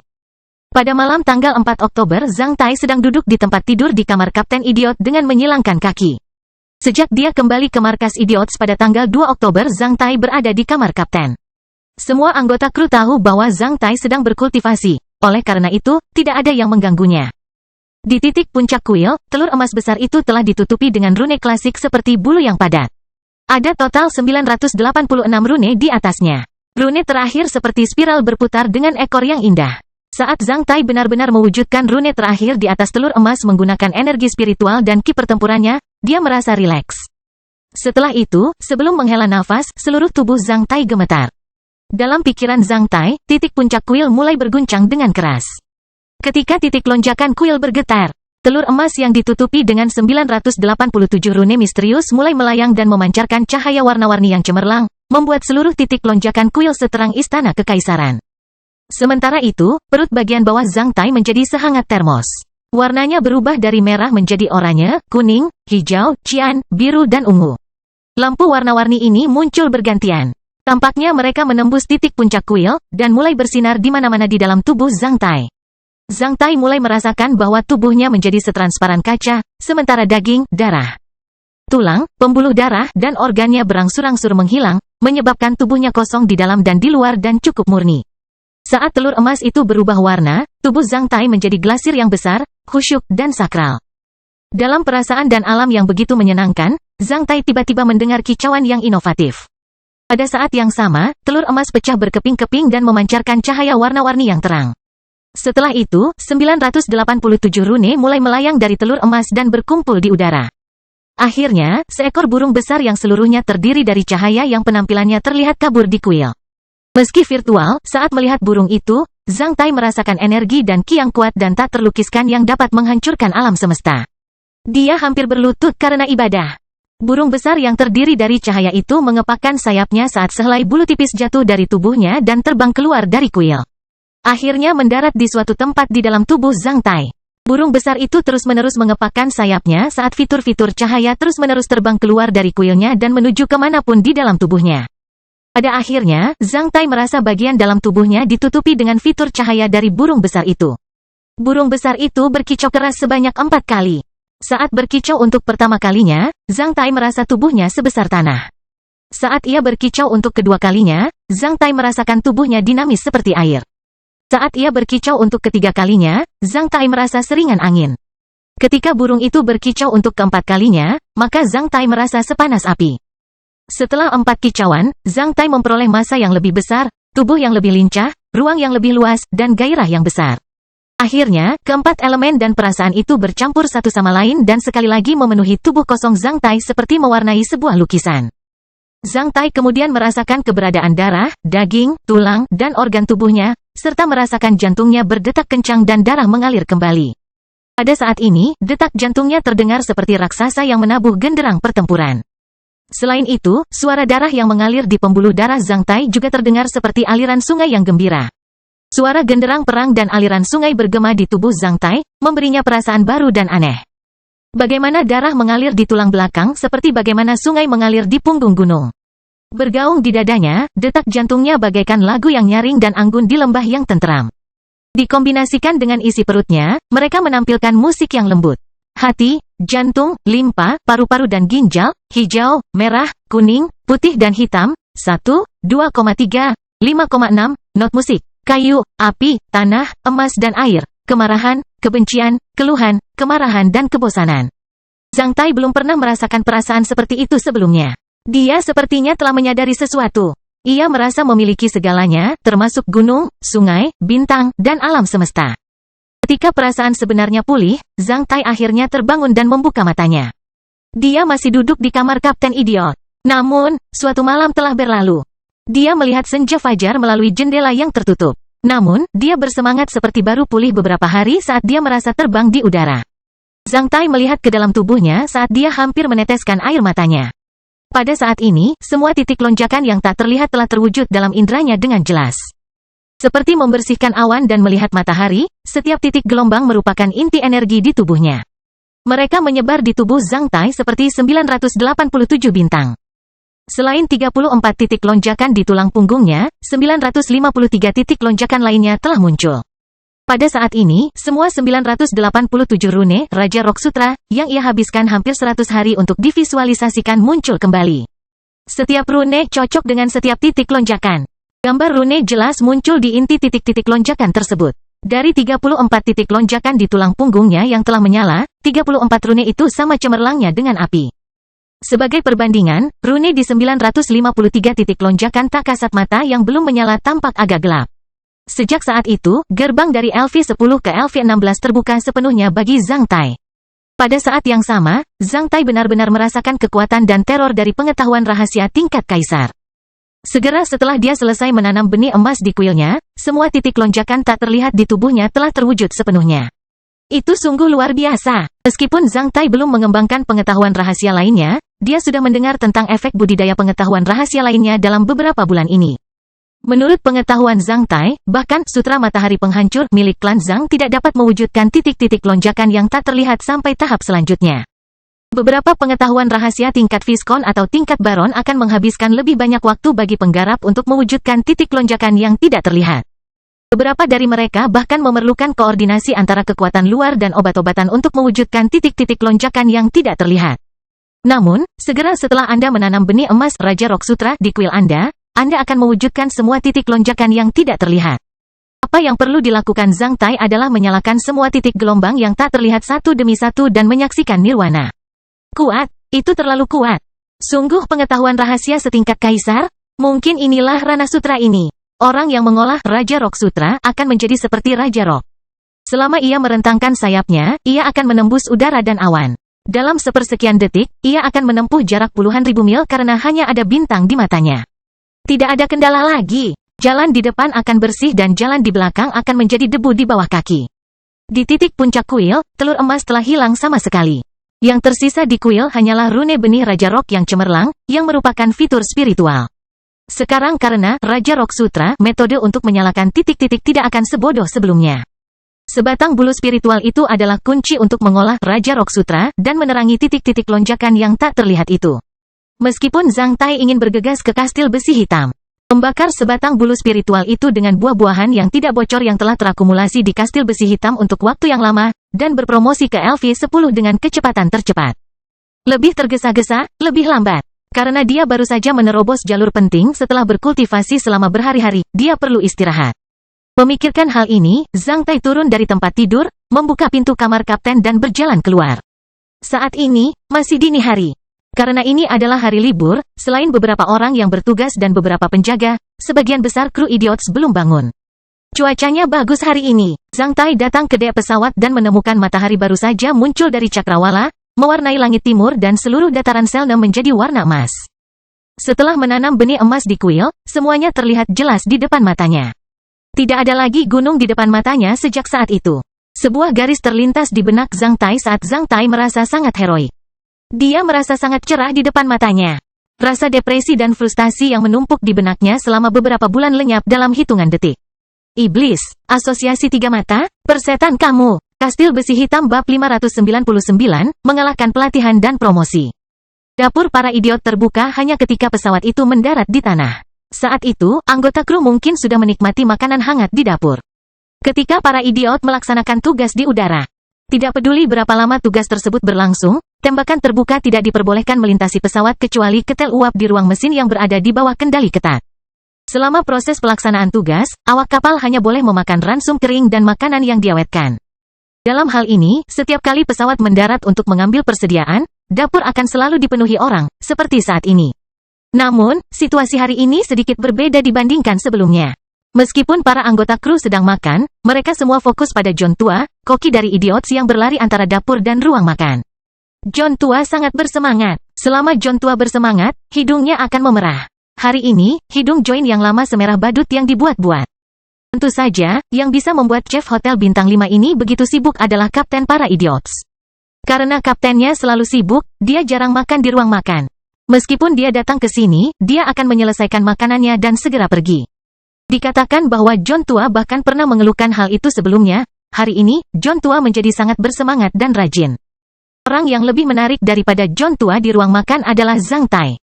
Saat ini, meja Zhang Tai telah ditutupi dengan begitu banyak piring. Apa yang dia makan lebih banyak daripada 3 orang tangguh di pesawat itu.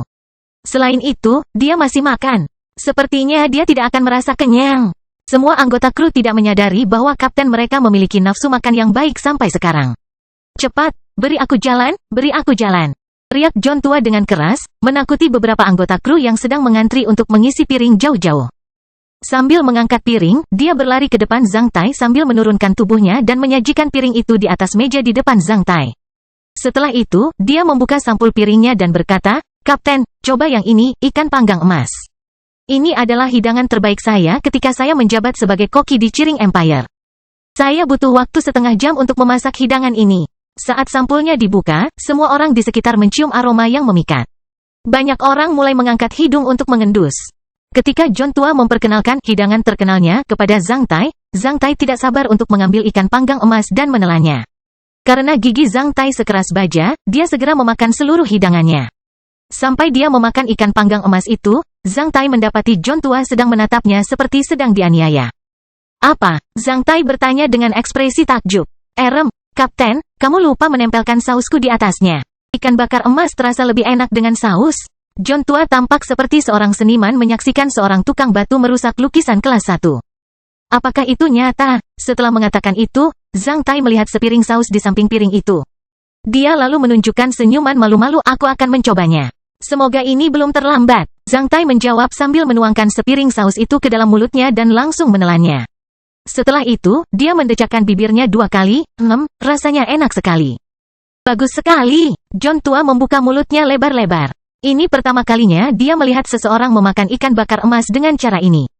Namun, dia mengungkapkan senyuman bahagia. Masih ada satu hidangan lagi di dapur. Tunggu sebentar, aku akan menyajikannya padamu. Setelah mengatakan itu, John tua berlari dengan gembira menuju dapur. Zhang Tai tidak tahu mengapa nafsu makannya begitu baik hari ini. Meskipun dia tidak makan selama beberapa hari saat berkultivasi, nafsu makannya masih di luar imajinasi Zhang Tai. Zhang Tai merasa bahwa dia bisa makan setidaknya 2 kali lipat dari sebelumnya. Setelah menanam benih emas Raja Rock Sutra di kuil, Zhang Tai merasa sangat lapar. Ini memang di luar imajinasi Zhang Tai. Namun, Zhang Tai juga tahu bahwa kelaparan yang besar mencerminkan peningkatan tajam kebutuhan energi dan kemampuan pencernaan. Tampaknya ini adalah salah satu perubahan yang dialami tubuhnya setelah menanam benih emas Raja Rock Sutra di kuilnya. Ada beberapa perubahan lagi yang Zhang Tai tidak tahu bagaimana menjelaskannya. Dia tidak menemukan perubahan ini pada awalnya. Setelah menanam benih emas Raja Rock Sutra di kuil selama lebih dari 1 jam, dia secara bertahap beradaptasi dengan perubahan. Zhang Tai mendapati tubuhnya menjadi lebih ringan. Zhang Tai mengira berat badannya turun pada awalnya. Dia secara khusus menimbang dirinya sendiri pada timbangan, namun, berat badannya tetap tidak berubah. Itu masih 79 kg. Hasilnya, dia menyadari bahwa keterampilan bergerak cepatnya meningkat pesat. Dia bisa bergerak dengan lebih gesit. Terkadang, Zhang Tai merasa seringan sebatang bulu. Selain lebih lincah, Zhang Tai mendapati kekuatannya juga meningkat sebesar 10%, yang sangat mengejutkannya. Dalam legenda, Rock adalah binatang super ajaib yang memakan naga seperti memakan cacing tanah. Dikatakan bahwa ketika naga melihat batu, mereka akan terlalu takut untuk bergerak. Seekor burung Rock akan memakan 500 naga muda dan seekor raja naga setiap hari. Selain itu, binatang ajaib ini panjangnya ribuan mil. Setelah mengepakkan sayapnya sekali, ia dapat menempuh jarak 80.000 mil dengan kecepatan super cepat. Untuk menggerakkan tubuh sebesar itu, kekuatannya tentu saja sangat menakutkan. Memikirkan nafsu makannya yang besar dan perbaikan pada tubuhnya, Zhang Tai menyadari bahwa ini pasti merupakan manfaat dari Raja Rock Sutra. Adapun pengetahuan rahasia tingkat kaisar yang telah menunjukkan efek besar sejak dia menanam benih emas di kuilnya, Zhang Tai tidak bisa berkata apa-apa selain pujian. Zhang Tai mulai semakin menginginkan efeknya setelah LV10. Hanya dari nama keterampilan sapi kuat, Zhang Tai menyadari bahwa Sutra Raja Rock ini pasti akan memberinya kekuatan besar dalam proses promosi ke LV10, jika tidak. Orang-orang itu tidak akan pernah menyebut versi Raja Rock Sutra yang tidak lengkap ini sebagai keterampilan sapi yang kuat, yang dengannya mereka hanya bisa berpromosi ke tingkat 10. Ketika John tua menyajikan daging babi suwir rasa ikan dengan karakter Cina, Zhang Tai makan 2 mangkuk nasi lagi dan meminum 2 mangkuk sup lagi. Akhirnya, menghadapi senyuman memuaskan dari John tua, Zhang Tai merasa dirinya hampir kenyang.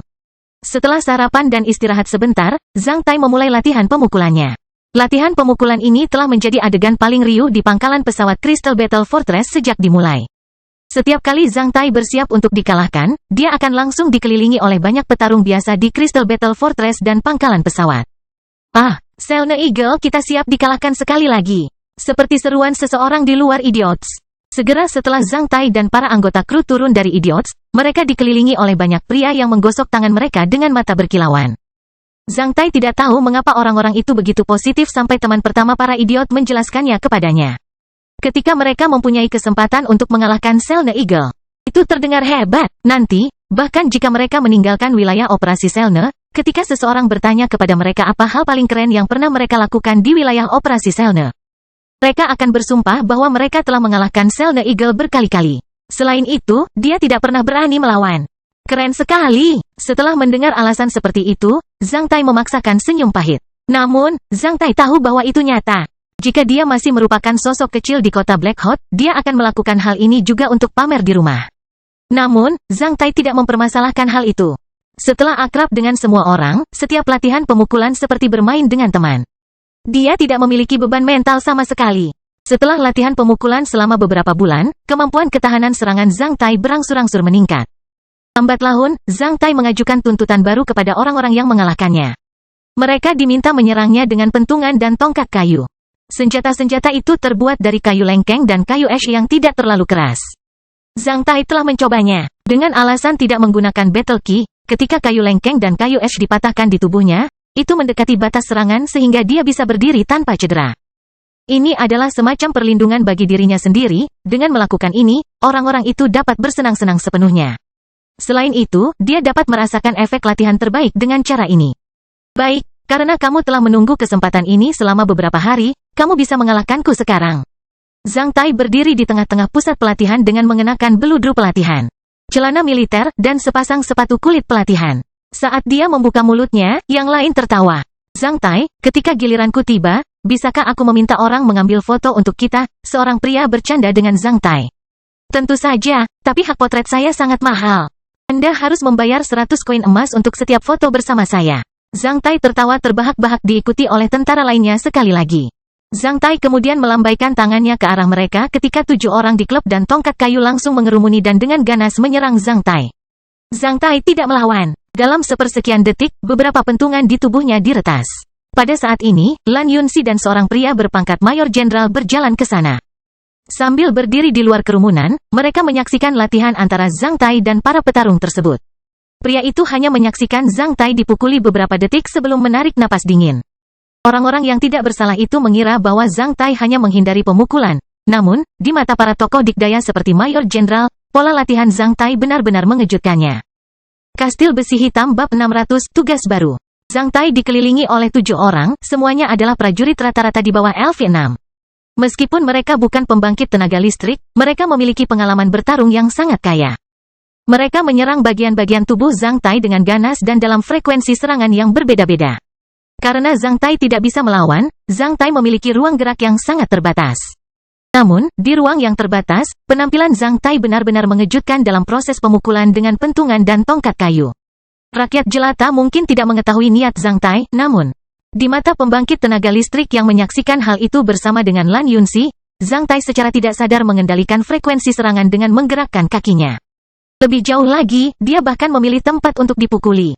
Melalui pergerakan Zhang Tai di ruang terbatas, bagian tubuh Zhang Tai yang akan dipukul oleh senjata tersebut tidak ditentukan oleh prajurit tersebut, melainkan oleh Zhang Tai. Beberapa saat kemudian, Sang Mayor Jenderal menemukan bahwa seorang tentara telah menyerang Zhang Tai sebanyak 8 kali berturut-turut, setiap kali menyerang bagian yang berbeda seperti leher belakang, bahu kiri, bahu kanan, perut bagian bawah, dada depan, dan lengan. Pada akhirnya, tongkat orang itu jatuh pada posisi subscapular bahu kiri Zhang Tai. Hal yang sama berlaku untuk semua prajurit lainnya. Rata-rata petarung LV9 dapat dengan mudah menyadari hal ini ketika menghadapi serangan prajurit LV5 atau LV6. Namun, Zhang Tai menghadapi 7 tentara. Itu berarti Zhang Tai harus menilai kecepatan serangan, lokasi, dan terus-menerus mengubah gerakan 7 lawan agar serangan yang tidak teratur itu berkembang sesuai keinginannya setiap detik. Karena para prajurit itu bisa menyerang beberapa kali dalam 1 detik, sebenarnya, Zhang Tai harus menghadapi lebih dari 10 serangan dari segala arah setiap detiknya. Para prajurit yang menyerang Zhang Tai tidak berubah. Namun Zhang Tai berubah, menyebabkan segalanya berubah. Selain itu, gerakan Zhang Tai bukan berasal dari pengetahuan rahasia tingkat lanjut. Setelah mengamatinya dengan cermat, Sang Mayor menemukan bahwa Zhang Tai memiliki 5 macam langkah kaki, yaitu langkah membungkuk, langkah meluncur, langkah samping, langkah melompat, dan langkah pendek cepat. Namun, 5 langkah dasar menjadi luar biasa di bawah kaki Zhang Tai. Meskipun tentara yang menyerang Zhang Tai tidak menyadari bahwa Zhang Tai bahkan tidak menggerakkan tangannya selama seluruh proses. Namun, frekuensi serangan mereka telah diatur dan dikendalikan oleh jejak Zhang Tai. Mengontrol frekuensi serangan lawan dengan mengubah langkah kaki, dalam keadaan santai seperti itu, kemampuan seperti itu hanya bisa digambarkan sebagai sesuatu yang menakutkan. Ah, jangan pukul wajahku. Apa kamu iri dengan wajah tampanku? Sobat, Walaupun aku ingin kamu mengalahkanku, kamu tidak boleh mengetuk tempat itu dengan tongkatmu, itu pusakaku. Saat dipukuli, Zhang Tai masih bercanda dengan rekan-rekannya. Banyak penonton yang tertawa terbahak-bahak. Beberapa prajurit, jika lelah, akan segera digantikan oleh prajurit lain. Lan Yunxi menyadari perbedaan antara Zhang Tai dan dia sambil melihatnya bercanda dengan para prajurit itu sambil dipukuli oleh mereka.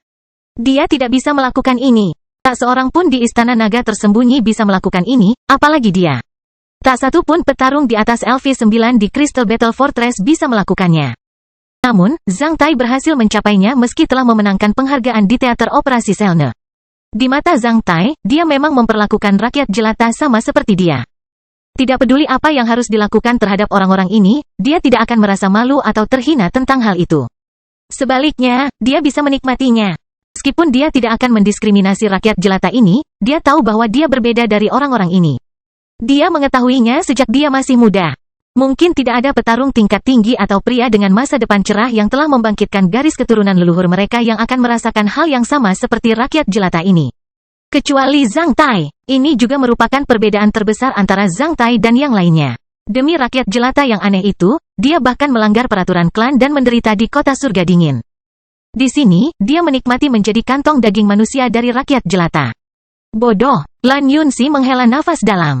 Saat melihat ekspresi gembira Zhang Tai yang belum pernah terlihat dalam beberapa bulan terakhir, ekspresi Lan Yunxi juga berubah menjadi lembut. Zhang Tai sudah lama memperhatikan Lan Yunxi dan pria berseragam mayor. Saat Zhang Tai melirik seragam militer pria itu, dia tahu ada masalah. Namun, Zhang Tai tidak berhenti. Dia terus berlatih sampai seluruh tubuhnya mengalir. Ketika dia merasa baik-baik saja, dia akhirnya berhenti dan berjalan menuju Lan Yunxi dan pria itu. Melihat Zhang Tai berhenti, para prajurit lainnya saling bertukar pandang dan tahu bahwa Zhang Tai mempunyai sesuatu untuk diselesaikan, oleh karena itu, mereka semua pergi. Kakak magang senior, Lan. Zhang Tai datang ke depan kedua orang itu. Ini Ford, Mayor Jenderal Komando Aliansi. Lan Yunxi memperkenalkan pria itu pada Zhang Tai. Senang berkenalan dengan Anda. Pria itu mengulurkan tangannya sebelum Zhang Tai memberi hormat padanya. Aku sudah lama mendengar tentang nama Selne Eagle. Senang bertemu denganmu. Zhang Tai kemudian berjabat tangan dengan pria itu. Mayor Jenderal, apa yang bisa saya lakukan untuk Anda? Setelah melihat sekeliling, Mayor Jenderal menyarankan. Ayo ganti lokasi. Baiklah, mari kita bicarakan hal itu di pesawatku. Zhang Tai kemudian mengundang kedua orang itu ke dalam pesawat. Setelah membuatkan secangkir teh untuk Zhang Tai, Lan Yunxi, dan Mayor Jenderal, anggota kru pergi, meninggalkan mereka bertiga di modul komando. Mayor Jenderal memperhatikan Zhang Tai sejenak sebelum langsung ke topik pembicaraan. Ada beberapa situasi baru tentang zona pendudukan iblis di utara, yang membuat komando aliansi sangat prihatin. Sang Mayor Jenderal melirik Zhang Tai. Jika kita tidak memastikannya dan memperoleh informasi tepat waktu, garis pertahanan manusia di Selne mungkin akan runtuh dalam waktu yang sangat singkat. Lan Yunxi mungkin sudah mengetahui hal ini. Oleh karena itu, setelah mendengarkan kata-kata Mayor Jenderal Ford, dia tidak terlihat terlalu kagum, malah dia hanya sedikit mengernyit. Apa itu? Zhang Tai berubah serius. Iblis mungkin menghasilkan boneka-boneka iblis dalam skala besar di zona pendudukan di utara. Banyak orang tidak dapat melarikan diri dari zona keruntuhan pada waktunya. Oleh karena itu, sebagian besar dari mereka mungkin telah terbunuh dan menjadi boneka-boneka iblis. Sekarang kita menghadapinya 2 atau 3 juta boneka iblis. Di masa depan, kita mungkin akan menghadapi 20-30 juta boneka iblis, bahkan di atas 30 juta. Tahukah Anda apa maksudnya? Jika kita harus menghadapi 20-30 juta boneka iblis, Zhang Tai tahu bahwa garis pertahanan Selne pasti akan runtuh. Iblis hanya perlu mengirimkan semua boneka iblis itu ke sini. Mereka akan mengalahkan pasukan manusia sekutu yang berjumlah 5-6 juta orang. Sekarang, alasan paling penting untuk mempertahankan garis pertahanan manusia Selne adalah karena jumlah pasukan manusia melebihi jumlah boneka iblis. Selama keunggulan tersebut hilang, meski manusia memiliki keunggulan udara dalam waktu singkat, tetap saja tidak ada artinya. Karena kapal udara cepat atau lambat harus mendarat di darat. Selain itu, kemampuan serangan udara ke darat kapal udara terbatas. Setelah terdiam selama beberapa detik, Zhang Tai bertanya. Bukankah telur cacing boneka dari induk cacing membutuhkan waktu yang lama untuk menetas setelah memasuki tubuh seseorang? Kenapa setan membudidayakan begitu banyak boneka iblis di zona pendudukan sehingga cepat? Itu benar dalam Perang Suci Kedua. Butuh setidaknya 6 tahun bagi iblis untuk menduduki suatu tempat sebelum mendapatkan korps boneka iblis. Tapi sekarang berbeda. Mayor Jenderal memperhatikan Zhang Tai dengan tatapan khawatir. Kami mendapat sedikit informasi. Setan mungkin sudah menguasai kemampuan baru, yang dengannya mereka bisa mewujudkan produksi induk cacing boneka dalam skala besar. Selain itu, mereka bisa merangsang manusia yang terinfeksi oleh induk cacing boneka untuk berubah menjadi boneka setan dalam waktu singkat. Waktu yang sangat singkat. Saat Mayor Jenderal Ford mengatakan hal ini, dia mengambil sebuah foto dari kopernya dan meletakkannya di depan Zhang Tai. Kami memperoleh foto ini dengan harga yang mahal. Zhang Tai melihat foto itu. Foto itu diambil pada malam hari. Fotografer berada agak jauh dari sasaran. Oleh karena itu, fotonya terlihat agak buram. Namun, Zhang Tai mengenali objek berukuran piramida besar di foto tersebut. Namun, itu bukanlah piramida, karena piramida terbuat dari batu. Itu lebih terlihat seperti segumpal daging, yang ditutupi lubang-lubang padat seperti sarang lebah sementara lendir menjijikkan keluar dari lubang-lubang itu. Ada banyak manusia di bawah objek itu, yang sedang mengantri dan bergerak ke pintu masuk gelap besar objek seukuran piramida itu seperti orang mati berjalan. Saat melihat foto ini, Zhang Tai merasa kedinginan dan merinding di sekujur punggungnya.